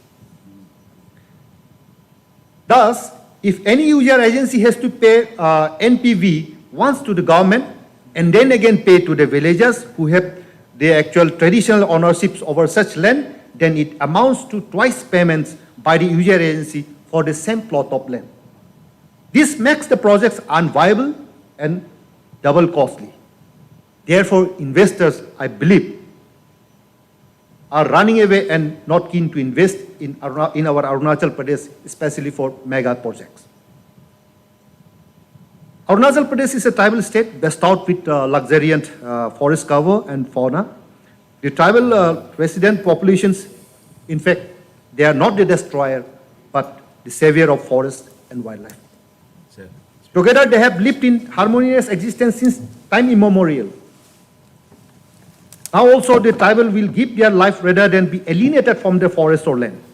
In spite of all these odds, difficulty in town planning matters, being bereft of development works due to delay in FCA clearances, and being deprived of the better life in civil society at par with other brethren of the country, Arunachal does not ask for dereservation, sir. We do not ask for dereservation of such enumerated, disputed, notified forest. Rather, the people of Arunachal Pradesh seek an amicable solution where the actual virgin remote forest areas on high altitudes and hills, which act as catchment areas and carbon pool for sequestration, could be preserved, while the equivalent area of notified forests in plain areas comprising of thickly populated towns like Deomali, Namsai, Roing, Itanagar or Teju, or such other such absolutely adjacent or within few hundred meters of census recognized towns, villages could be developed by the government of Arunachal Pradesh as per the developmental needs of our people. And therefore, I request this august House to have a relook at the reserve forest notifications to deduce a logical conclusion, lest we confront a situation where we find no more forest in the reserve forest. Honorable Speaker, sir, this is the right time.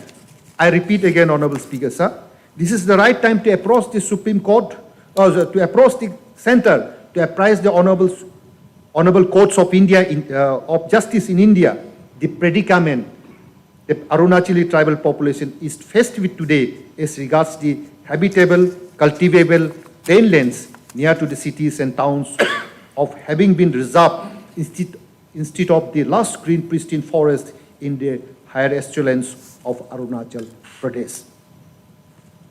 The center can also be requested to even consult the judiciary, which is the third pillar of democracy, and if required, even a high-powered committee can be set up by the Honorable Supreme Court of India, like for example the Central Empowered Committee in case of Deopani Reserve Forest, comprising of retired Chief Justice of Guwahati or Kolkata High Court to study the matter and suggest ways to come out of this precarious situation in the best interest of the state, the country, the flora and fauna, and put an end to this mockery of reserve status, at least for the genuine cases of Itanagar, Namsai, Kanubari, Deomali, to name a few, so that our people are not made to suffer for no fault of theirs. And with these words, I conclude. Speaker sir, thank you.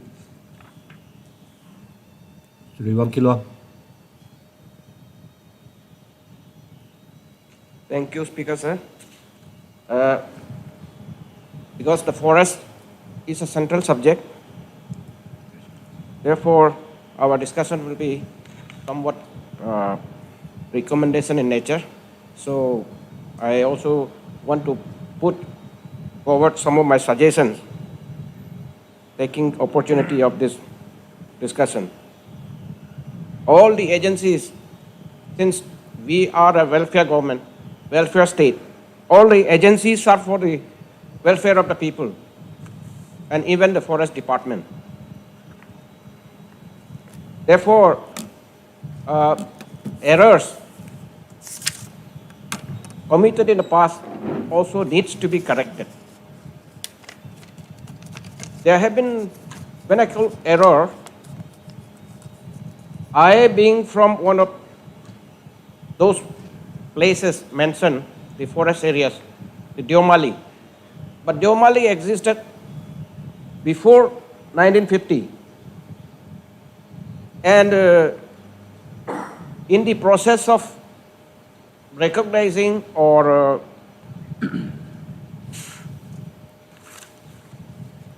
taking up the development activities, the hindrance of forest rules were a great obstruction. Though the state government took great initiative to regularize it, there were some linguistic errors. Deomali existed before 1950, and the matter should have been recommended as for regularization. But the linguistic mistake, I mean that the committee or the documents were written as de-reservation. Therefore, if it is actually, Deomali is not de-reservation. It existed even before the Forest Act came. It should have been simply recommended as regularization of the habitation. So such errors have brought more complications. And now also, government is losing a lot of revenues. Now we cannot give any allotment, whether it is residential, commercial, or for any other purpose. So I think we have to, though it is not within the power of state government, we should like to, we should try to find out and take it up with the central government. And from the NPV point of view, I also feel that NPV is a net present value being calculated by Forest Department should be bifurcated into two. NPV should be levied on the notified forest area. But in some cases, even the lands belonging to villages, the private lands, the Hume land area, for those clearance also, sometimes NPV is being levied taken by the Forest Department, and like the honorable members mover of this discussion stated, that apart from the NPV of the Forest Department, the actual landowner also asks for the compensation. So the cost of compensation or net present value doubles up, which creates problem. I am told in my place, in my constituency, ONGC has detected a lot of oil wells, and some lay in the backyards of somebody's house, somebody's agriculture land, and they have already deposited the NPV money to the Forest Department. You shouldn't participate actually. No, It is a central subject. So the actual owners, they are objecting. Therefore, now also the this ONGC cannot take up the project. So in this situation, I think we have to work out some kind of connecting with the ground reality and take it up with the central government so that some solution can be arrived at. With this, I thank you for giving me this opportunity, Speaker, sir. Thank you. Minister may reply. May I speak? Please. Sir, participate नहीं करते. Short duration discussion. Honorable Speaker, sir. With the permission of the House, I extend the time of the House up to 1 p.m. I also would like to participate the discussion on short duration discussion brought by Honorable MLA Gabriel D. Wangsu. Sir, forest subject to centre government का subject है, फिर भी हम लोग जितना भी particularly हम लोग अरुणाचल ट्राइबल एरिया है, हम लोग जन्म से लेके एकदम इस दुनिया में जब तक है उसका बाद भी फॉरेस्ट को हम लोग यूटिलाइज करता है. उसके लिए ये बहुत इम्पोर्टेंट बात है. सर, फॉरेस्ट अभी जो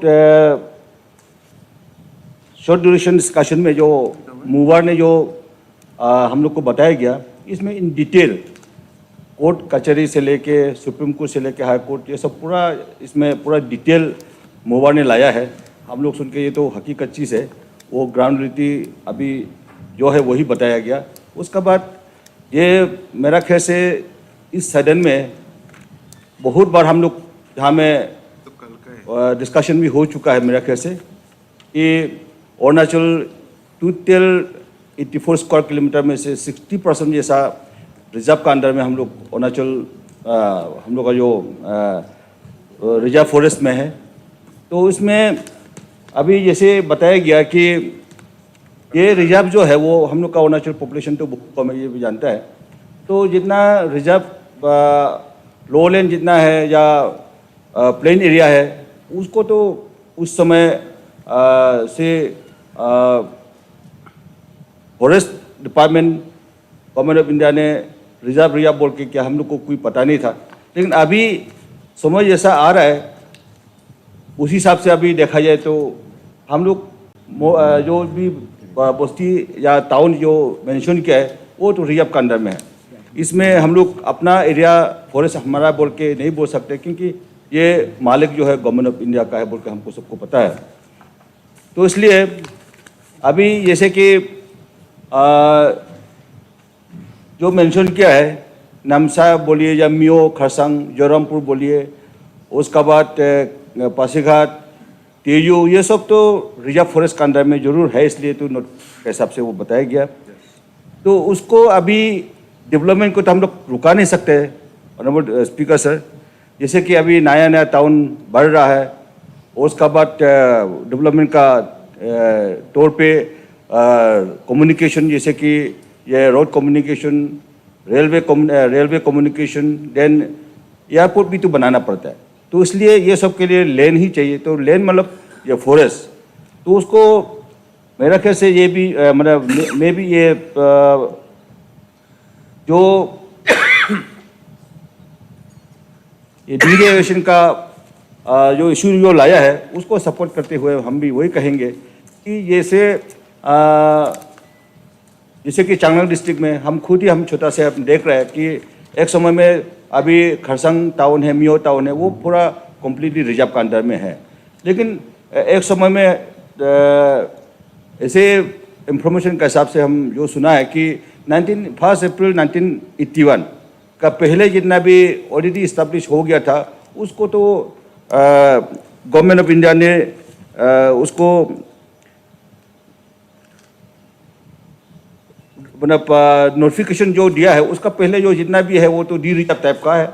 उसका बाद जो 1981 का उसका बाद में जितना भी टाउन है वो तो फॉरेस्ट रिजर्व के अंडर में पड़ता है. तो उसका इसलिए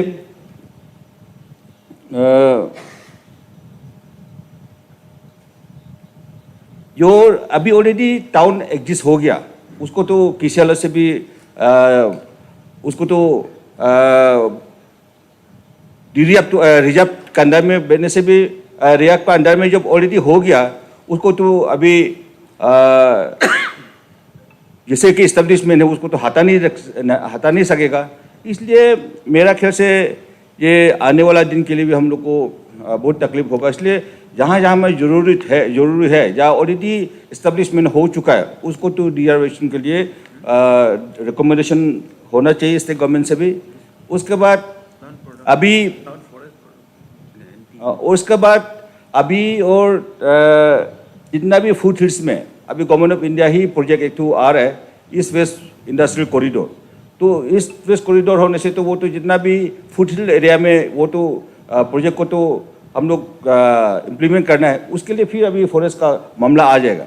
इसलिए अभी से ये सब जो हम लोग का जरूरी है ये सबको DRF के लिए तो रिकमेंडेशन स्टेट गवर्नमेंट प्रपोजल तो जरूर रखा है। वो तो बाद में शायद फॉरेस्ट मिनिस्टर खुद रिप्लाई देगा। उसके बाद ये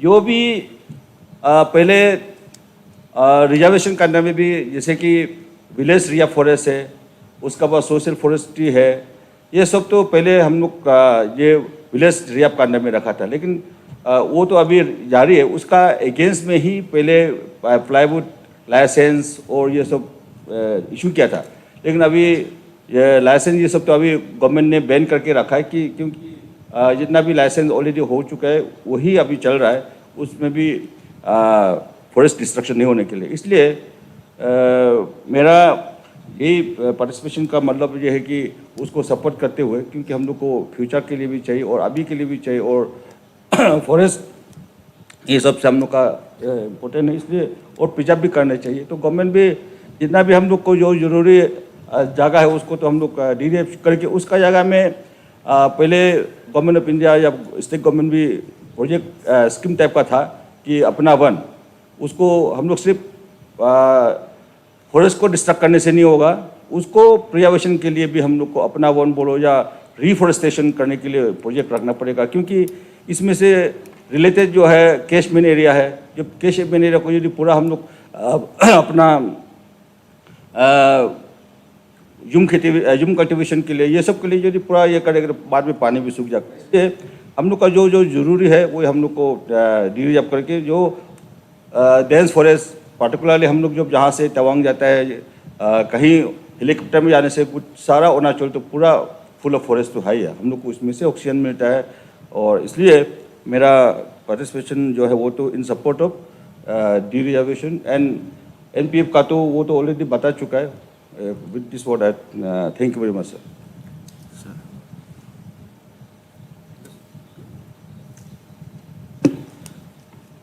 Thank you, sir, for giving me the time to take part in the short duration discussion moved by Honorable MLA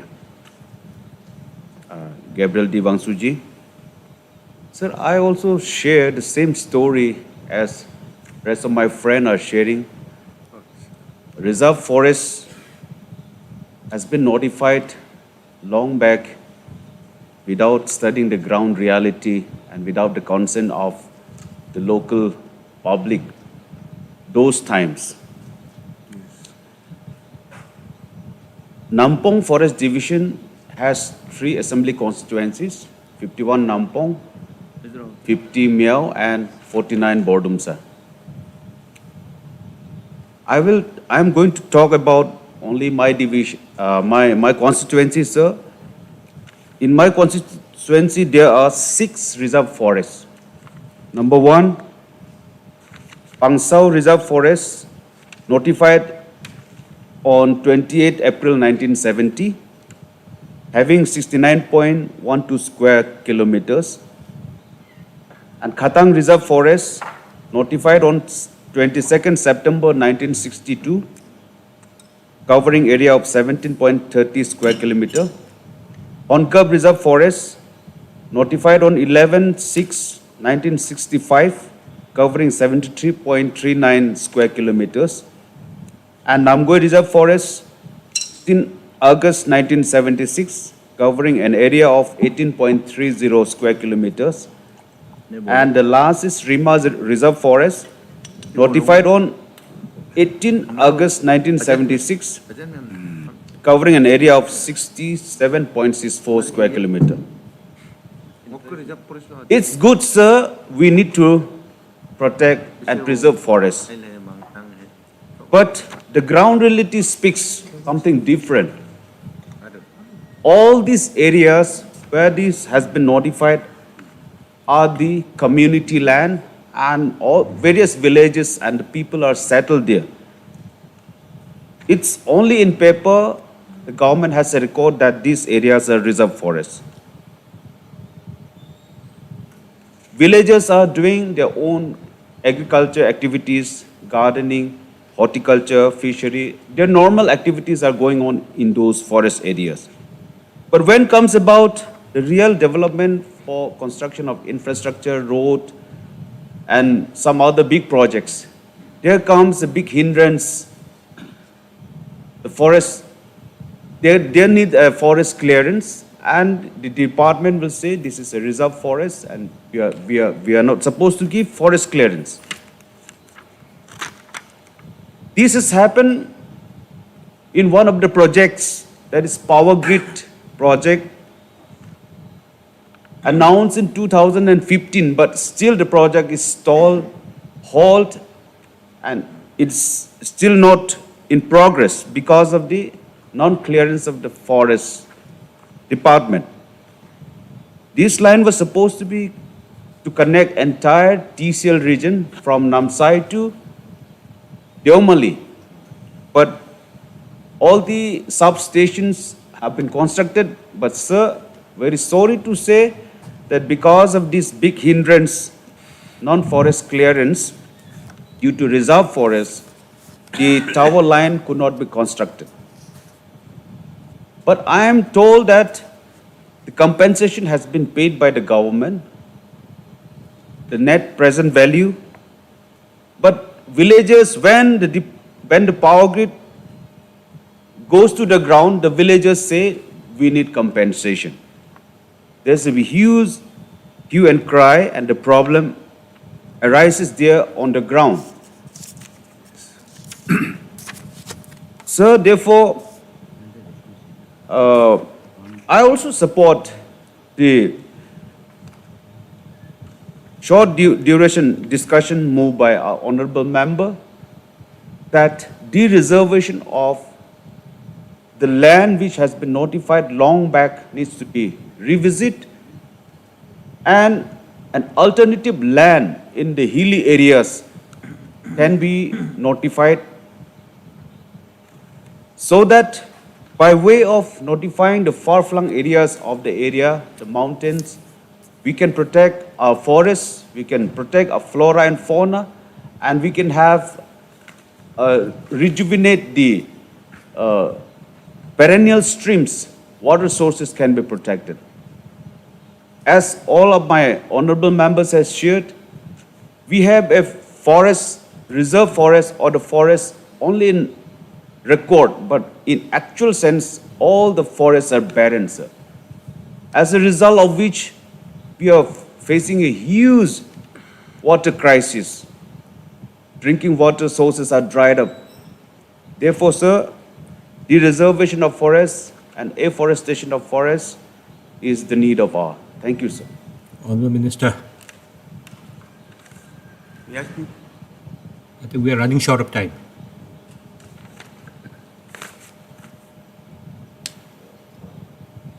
माननीय अध्यक्ष महोदय जी, मैं ऑनरेबल मेंबर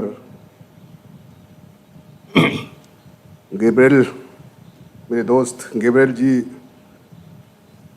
को मैं धन्यवाद देना चाहता हूं कि ये शॉर्ट ड्यूरेशन आपने लाए सदन में, और साथ में कई ऑनरेबल मेंबर्स पार्टिसिपेट किया कि आपने फॉरेस्ट में किस प्रकार से स्टेट में क्या हो रहा है और कैसा डी रिजर्व होना चाहिए, रिजर्व होना चाहिए। सरकार क्या कर रही है और क्या करने जा रहा है, आपने उसको जानकारी सरकार से जानने के लिए आपने सदन में लाए।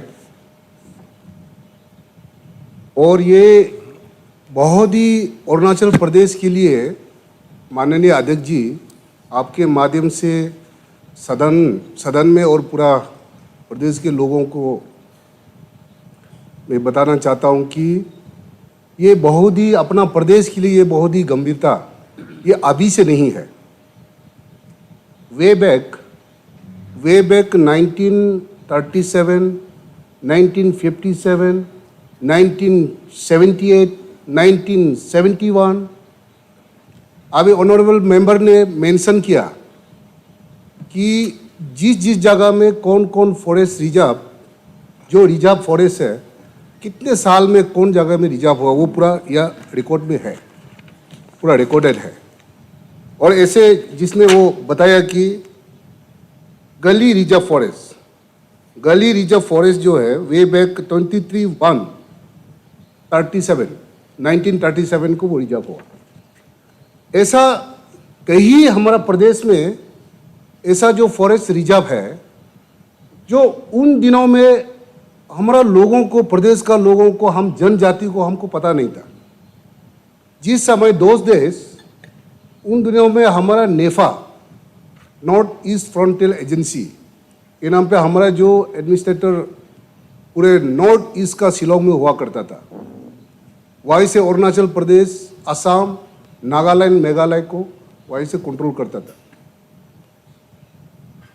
इसमें मैं सदन को ये बताना चाहता हूं कि through honourable speaker sir, through you, उन दिनों में जहां जहां जो रिजर्व फॉरेस्ट डिक्लेयर किया कि ज्यादातर फुटल एरिया को डिक्लेयर किया, फुटल एरिया को, ताकि वो जो है आपको दोईमारा से लेके सेजोसा, जैसे ये अपना या पोमा या दर्पण रिजर्व फॉरेस्ट, ऐसे होके या फुटल एरिया लिकाबाली, नामसाई, देवमाली, कानूबारी, उस जगह में रिजर्व फॉरेस्ट डिक्लेयर किया।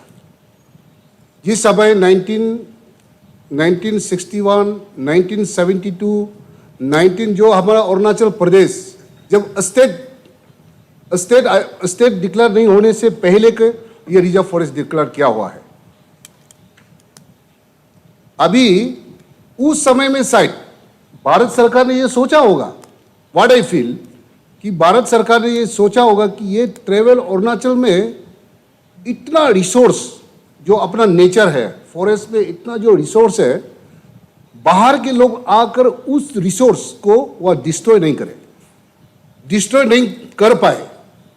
तो उस समय में अपना यहाँ प्रदेश में या डेफो नहीं हुआ करता था, अपना यहाँ ऑफिस नहीं खुला उन दिनों में 1957-52 में, उस समय में। तो ऐसे करके जो अपना जो अरुणाचल प्रदेश का जो मॉडर्न नेचर है और जो कल्चर है, उसको कैसा एंड प्रिजर्व एंड प्रोटेक्ट करें, व्हाट आई फील, मेरा समझ में।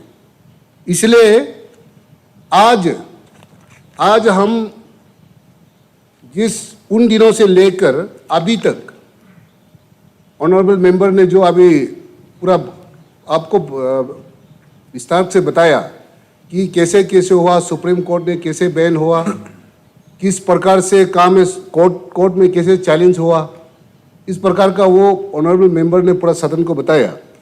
हाँ, आपको मैं ऑनरेबल स्पीकर सर, आपका माध्यम से मैं बताना चाहता हूं कि अभी तक जो हमारा प्रदेश में, अरुणाचल प्रदेश में प्रिलिमिनरी नोटिफिकेशन रिजर्व फॉरेस्ट वो 32 नंबर्स में है, and finally notification reserve forest 60 numbers, और finally notification bless forest reserve 10, and preliminary notification bless forest reserve 140, and finally notified Anchal reserve forest 10। Total 268 का हमारा ये रिजर्व फॉरेस्ट है पूरा अरुणाचल प्रदेश में। अभी उन दिनों में हमारा लोग को पता नहीं था कि फॉरेस्ट रिजर्व में और हमारा प्रदेश का जो जनजाति है ट्रेवल में हमको मालूम नहीं था कि रिजर्व फॉरेस्ट होने से हमारा लोगों को डेवलपमेंट के लिए और हम सबको क्या दिक्कत पड़ेगा।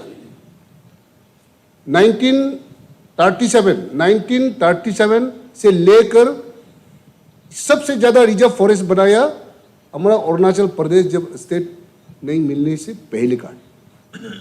हमारा लोग उस समय अवेयर नहीं था और उन दिनों में जो जितना फुटल एरिया में जितना जो बसे हुए उन सभी लोग हम सब पहाड़ में थे।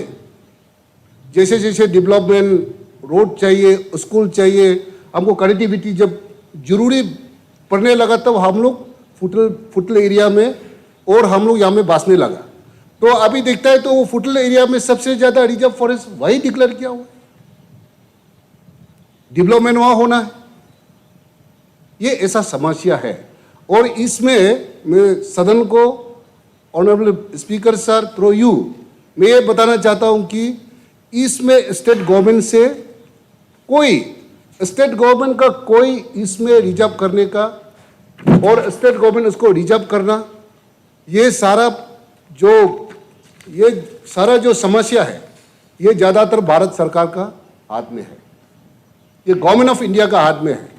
देन 1996 को जब ब्लैंकेट बैन जो टेम्बर ऑपरेशन के लिए 1996 को जब सुप्रीम कोर्ट ने आदेश दिया कि पूरा टोटली टेम्बर ऑपरेशन बैन करना है दिसंबर 1996 को, उसके बाद में ऑनरेबल मेंबर ने जो बताया कि कुछ डिस्ट्रिक्ट कुछ जगह को कोर्ट के जरिए केस करके कुछ जगह को डी रिजर्व करने के लिए अभी तक उसका अभी भी बहुत सा ऐसा है कि रिजल्ट आया नहीं है। देन उसके बाद आपको मैं ये भी बताना चाहूंगा कि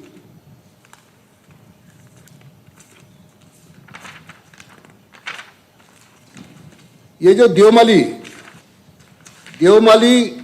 को डी रिजर्व करने के लिए ऑनरेबल सीएम साहब ने एक दोस्त देश honourable former minister Javadekar was the forest and environment climate changes minister union minister, उसने डीओ लेटर लिखा कि 3/1/2020 को सर ने यहाँ से सीएमओ से एक लेटर सेंटर को लिखा कि हमारा जो देवमाली एरिया है जिसमें से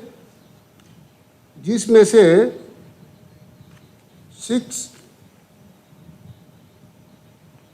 इसको डी रिजर्व करने के लिए सेंटर में एक लेटर लिखा। तो वहाँ से ऑनरेबल यूनियन मिनिस्टर जावेडकर साहब ने ये रिप्लाई दिया कि उसमें लिखा कि ऑनरेबल सीएम साहब ने लिखा कि 6,648 जो पॉपुलेशन है देवमाली टाउनशिप में, जिसमें से इसको डी रिजर्व करने के लिए सेंटर को गवर्नमेंट ऑफ इंडिया को लेटर लिखा कि which has been existent even before the forest conservation act 1980 was promulgated today. तो ऐसे करके उसको डिटेल लिख के वहाँ से भेजने के बाद सेंट्रल गवर्नमेंट ने क्या लिखा कि ये ऑनरेबल सीएम साहब को वहाँ से लेटर लिखा कि ये जो चीज़ ये सेंट्रल गवर्नमेंट का हाथ में नहीं है, ये सेंट्रल गवर्नमेंट का हाथ में नहीं है। जो डी रिजर्व करने के लिए कोई भी आप डिस्ट्रिक्ट को, कोई भी टाउन को, कोई भी रिजर्व फॉरेस्ट को डी रिजर्व करने के लिए ये सुप्रीम कोर्ट का हाथ में है। स्टेट गवर्नमेंट आप सुप्रीम कोर्ट को परसू कीजिए, अभी सेंट्रल गवर्नमेंट का हाथ में भी नहीं है, क्योंकि 1996 का जो ऑर्डर में दिसंबर का जो ऑर्डर में क्लियर मेंशन है कि इसमें कोई प्रकार का कुछ भी फॉरेस्ट का जहां भी समस्या हो सुप्रीम कोर्ट से ऑर्डर वहां से परमिशन लेना होगा, वो क्लियर सुप्रीम कोर्ट का ऑर्डर। उसके बाद 2000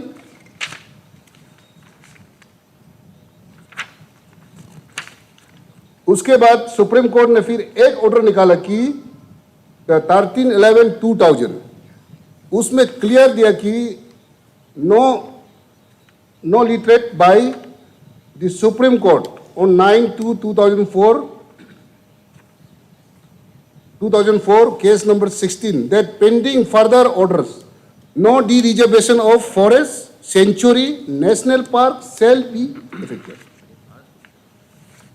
हम लोग सरकार, honourable CM, honourable chief minister का तरफ से भी, सरकार का तरफ से लास्ट सदन में, पिछले साल का सदन में भी हम लोगों ने चर्चा की कि इसको डी रिजर्व, हमारा प्रदेश का जितना भी जो रिजर्व एरिया है उसको डी रिजर्व होना चाहिए। इसको सरकार गंभीरता से ले रहा है। उसको अभी वहां से लिखने के बाद में फिर अपना डिपार्टमेंट लॉ बैटिंग के लिए लॉ से हम लोगों ने general advocate, additional general advocate को डिपार्टमेंट से लिखा कि ये सेंट्रल गवर्नमेंट का इस प्रकार का सजेशन है, उसको एपेक्स कोर्ट कैसा करना चाहिए। तब यहां से भी वो गवर्नमेंट को सजेशन दिया कि आप इसको सेंट्रल गवर्नमेंट आपका सुप्रीम कोर्ट में जाकर जैसे जो ऑर्डर का हिसाब से स्टेट गवर्नमेंट उसको वायलेट नहीं करना है, कि उसको इसी ऑर्डर का हिसाब से हम अगर डी रिजर्व चाहिए तो सुप्रीम कोर्ट से हमको परमिशन लेना होगा। तो ऐसे करके अभी फिर हम लोगों ने गवर्नमेंट की तरफ से पार्सू करके अभी लो का जो लो बैटिंग के लिए लो जो एग्जामिन कर रहा है अभी उसको हम लोग सबमिट किया, कुछ 6-7 महीना हो गया। तो ऐसे करके मैं honourable members through you honourable speaker, मैं ऑनरेबल मेंबर्स को मैं सदन में ये बताना चाहता हूँ कि लास्ट टाइम में ऑनरेबल सीएम साहब ने क्लियर डिपार्टमेंट को आदेश दिया, इंस्ट्रक्शन दिया कि जहां जहां में जो डी रिजर्व फॉरेस्ट एरिया है उसको डी रिजर्व करने के लिए मैकेनिज्म काम शुरू कीजिए। इसलिए मैंने उसके लिए 3-4 बार मीटिंग की। मीटिंग करने के बाद डेफओ को क्लियर इंस्ट्रक्शन दिया हुआ है, डिस्ट्रिक्ट एडमिनिस्ट्रेशन को वहां मीटिंग करने के लिए हमने डेफओ को पूरा क्लियर इंस्ट्रक्शन दिया हुआ है कि कौन कौन जगह में जो रिजर्व फॉरेस्ट है उसको डी रिजर्व करने के लिए प्रपोजल आप जल्दी करके भेज दीजिए स्टेट गवर्नमेंट में। यहां से हम लोग state government under the leadership of honourable chief minister, हम लोग यहां से सेंटर को किस प्रकार से हम लोग ऑनरेबल सुप्रीम कोर्ट से हम लोग पार्सू करें कि जो हमारा रिजर्व फॉरेस्ट में लोग उतना सालों से बसे हुए लोग, अभी वहां एलपीसी नहीं मिल रहा है, हमको लैंड अलॉटमेंट नहीं मिल रहा है, हमारा वहां टाउन चल रहा है, लेकिन नॉर्म्स का हिसाब से वो रिकॉर्ड भारत सरकार के पास है। भारत सरकार में रिकॉर्ड होने का वजह, वो रिकॉर्डेड वहां होने के वजह इतना साल 1937, 1957 थोड़ी देर पहले मैंने बताया, उसका वजह से हम वहां कुछ काम कर नहीं पा रहा है। इसके लिए हम लोग पूरा डिपार्टमेंट का पूरा डिस्ट्रिक्ट से आने के बाद और डीसी लोग वहाँ का जेडपीसी और ऑनरेबल मेंबर्स, अब सभी से भी मैं अनुरोध करना चाहता हूँ कि आप लोग भी जहाँ जहाँ में जो रिजर्व फॉरेस्ट है आपका डिस्ट्रिक्ट में डीसी का साथ, डेफओ का साथ आप बैठक कीजिए।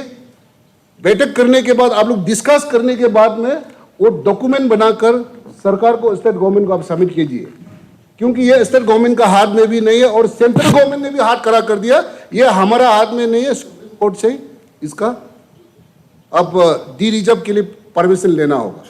और ये भी एक चीज बताना चाहता हूं आप लोग को, सदन के आपको ऑनरेबल स्पीकर सर, आपके थ्रू यू ये भी सदन को मैं जानकारी देना चाहता हूं कि अगर हमको भारत सरकार ने डी रिजर्व, अगर डी रिजर्व हम करता भी है, डी रिजर्व अगर कहीं हम लोग करता भी है तो वो डी रिजर्व का हेक्टर का हिसाब से हमको स्टेट गवर्नमेंट जो फिर उसको पेमेंट करना होगा। ये नॉर्म्स है।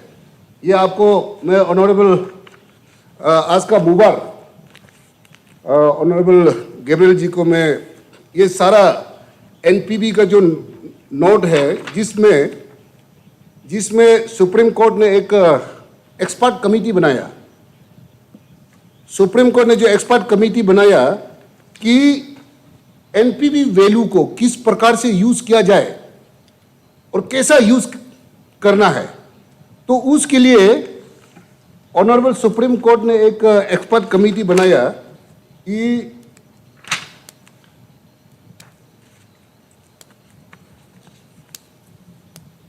ये एक्सपर्ट कमेटी बनाया सुप्रीम कोर्ट ने 26/9/2005 26/9/2005 को प्रोफेसर मिसेस कांचन चोपड़ा का कमेटी का तहत 3 एक्सपर्ट कमेटी का गठन किए। वो गठन करके एनपीवी को पूरे देश भर में, सिर्फ अरुणाचल प्रदेश में नहीं, पूरे देश भर में किस किस प्रकार से कैसा वो एनपीवी को नेट प्रेजेंट वैल्यू को यूज किया जाए। तो ये एक्सपर्ट उस कमेटी का जो रिकमेंडेड जो सुप्रीम कोर्ट को सबमिट किया हुआ वो मेरा पास कॉपी है और आप एनी टाइम ऑनरेबल मेंबर्स आप हमसे ले सकता है, अवेलेबल है ऑफिस में। हाँ, उसको आप बारीकी से और जानकारी इसको आप पढ़ लीजिए। उसमें क्या किया कि उन्होंने जो सबमिट किया, कांचन चोपड़ा जी के कमेटी ने जो सबमिट किया कि एनपीवी को 3 प्रकार से फॉर्मुलेट किया जाए पूरे देश में, जिसमें से to identify and define the parameters scientific, biometric and social. इसके तहत, इस तीनों के तहत पूरे प्रदेश में, पूरे देश में, हर स्टेट में उसको यूज किया जाए। जिसमें से आपको मैं ये बताना, ये भी ऑनरेबल स्पीकर सर, ये भी मैं बताना चाहूँगा कि तो ये जो एनपीवी का जो सबमिशन है, जो सुप्रीम कोर्ट में सबमिट करने के बाद फिर वहाँ से और एक्सपर्ट और कमेटी बनाया। इसमें लिखा कि तो कांचन का कमेटी ने ये भी रिकमेंड किया कि determine on the basic of establish principle of public finance who should pay the cost of restoration and or compensation with respect to each category of the value of the forest। इसके बाद फिर वहां में एक committee गठन करता है कि कांचन चोपड़ा की कमेटी में उसको सुप्रीम कोर्ट ने सबमिट किया। सुप्रीम कोर्ट ने एपेक्स कोर्ट को पूरा ऑर्डर दिया कि ये कांचन चोपड़ा का पूरा हर स्टेट में उसको फॉलो करना हो। वहां से जब भेजा तो उन्होंने उसमें वो रिकमेंड किया कि apex court, report apex court annex 1, ये एनेक्स 1 यहाँ में है। Further the report of Kanchan Chopra committee was the examine by the central empower committee. The observation of CEC are placed at the annex 2। With the permission of the House, I extend the time till 1:15. Thereafter, the Honorable Supreme Court has passed order dated 28 March 2008 and decided the rate of NPV per hectare of the forest area diverted effective from 28 March for 3 years and subject to variation after 3 years and also exemption in the specified categories and non-forest।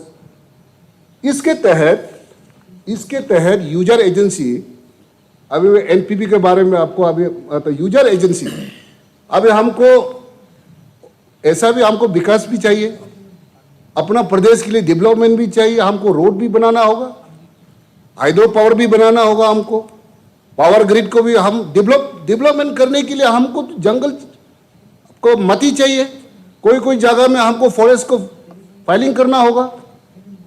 ये क्या करता है कि honourable speaker sir, through you मैं सदन को ये बताना चाहूंगा कि जो एनपीवी, जो यूजर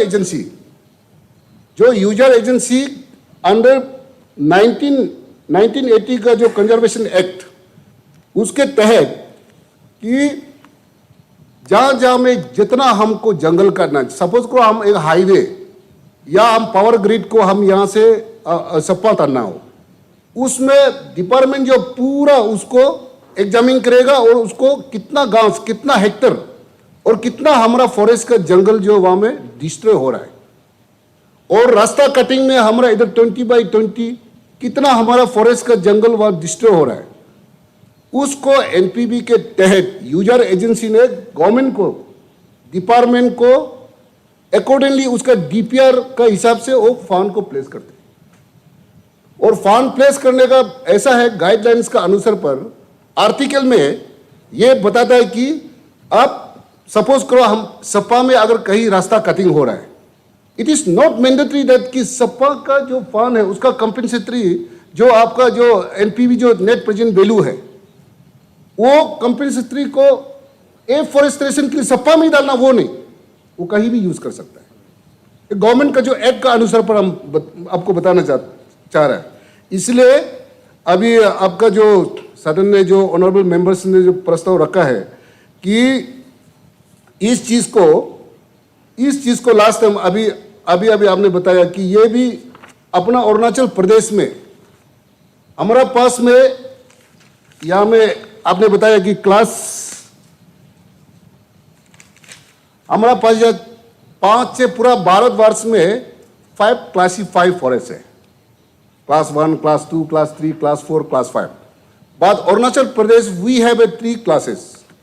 हमारे पास तीन फॉरेस्ट है, जिसमें से very dense forest Arunachal Pradesh, we have a open forest, उसके बाद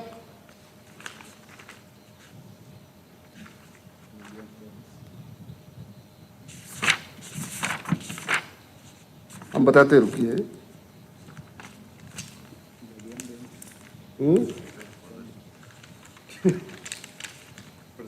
जस्ट ए मोमेंट।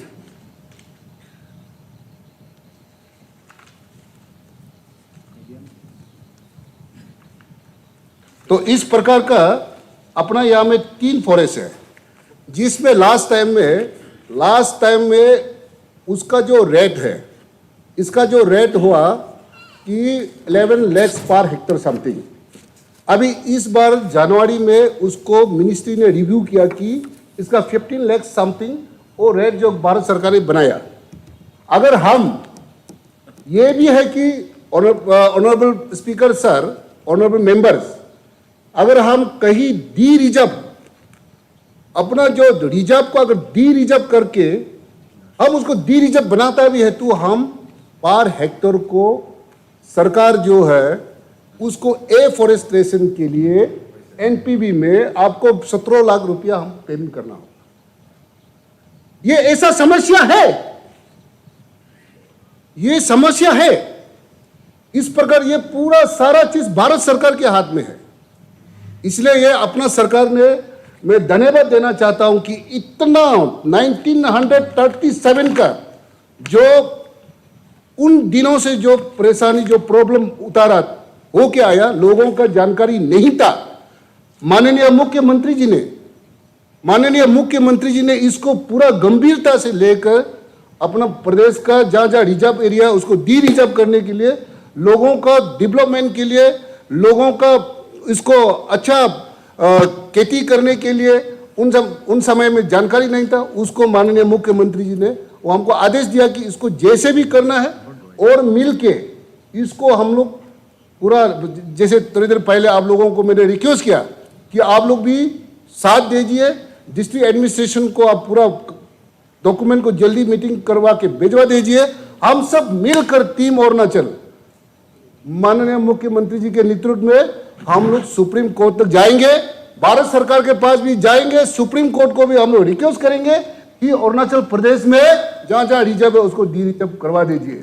तो ये इसके लिए आप सबका सहयोग चाहिए, सबका समर्थन चाहिए। थैंक यू, बहुत बहुत धन्यवाद ऑनरेबल स्पीकर साहब। Department of Finance, Planning and Investment, on behalf of Deputy Chief Minister, has cordially invited all of you for a lunch at Arunachal Pradesh Legislative Assembly Banquet Hall. And before I join the House, I would like to make an announcement. After the lunch, we'll be having a general budget discussion. तो जिसको भी participate करना है आप लोग नाम थोड़ा advance में दे दीजिए, so can we can manage the time. नहीं तो लास्ट मोमेंट में बहुत सारा नाम आ जाता है तो it becomes little difficult and some doesn't get enough opportunity and some do take lot of time. ये था। और दूसरी बात है जो मोबाइल जो बज रहा है, this is not a very good behaviour. ये आप थोड़ा जिसका भी मोबाइल है या तो साइलेंट में रख दीजिए या तो स्विच ऑफ करके रख दीजिए। So now I join the house for lunch. to meet again at 2:15. 50. 215. ठीक है 215.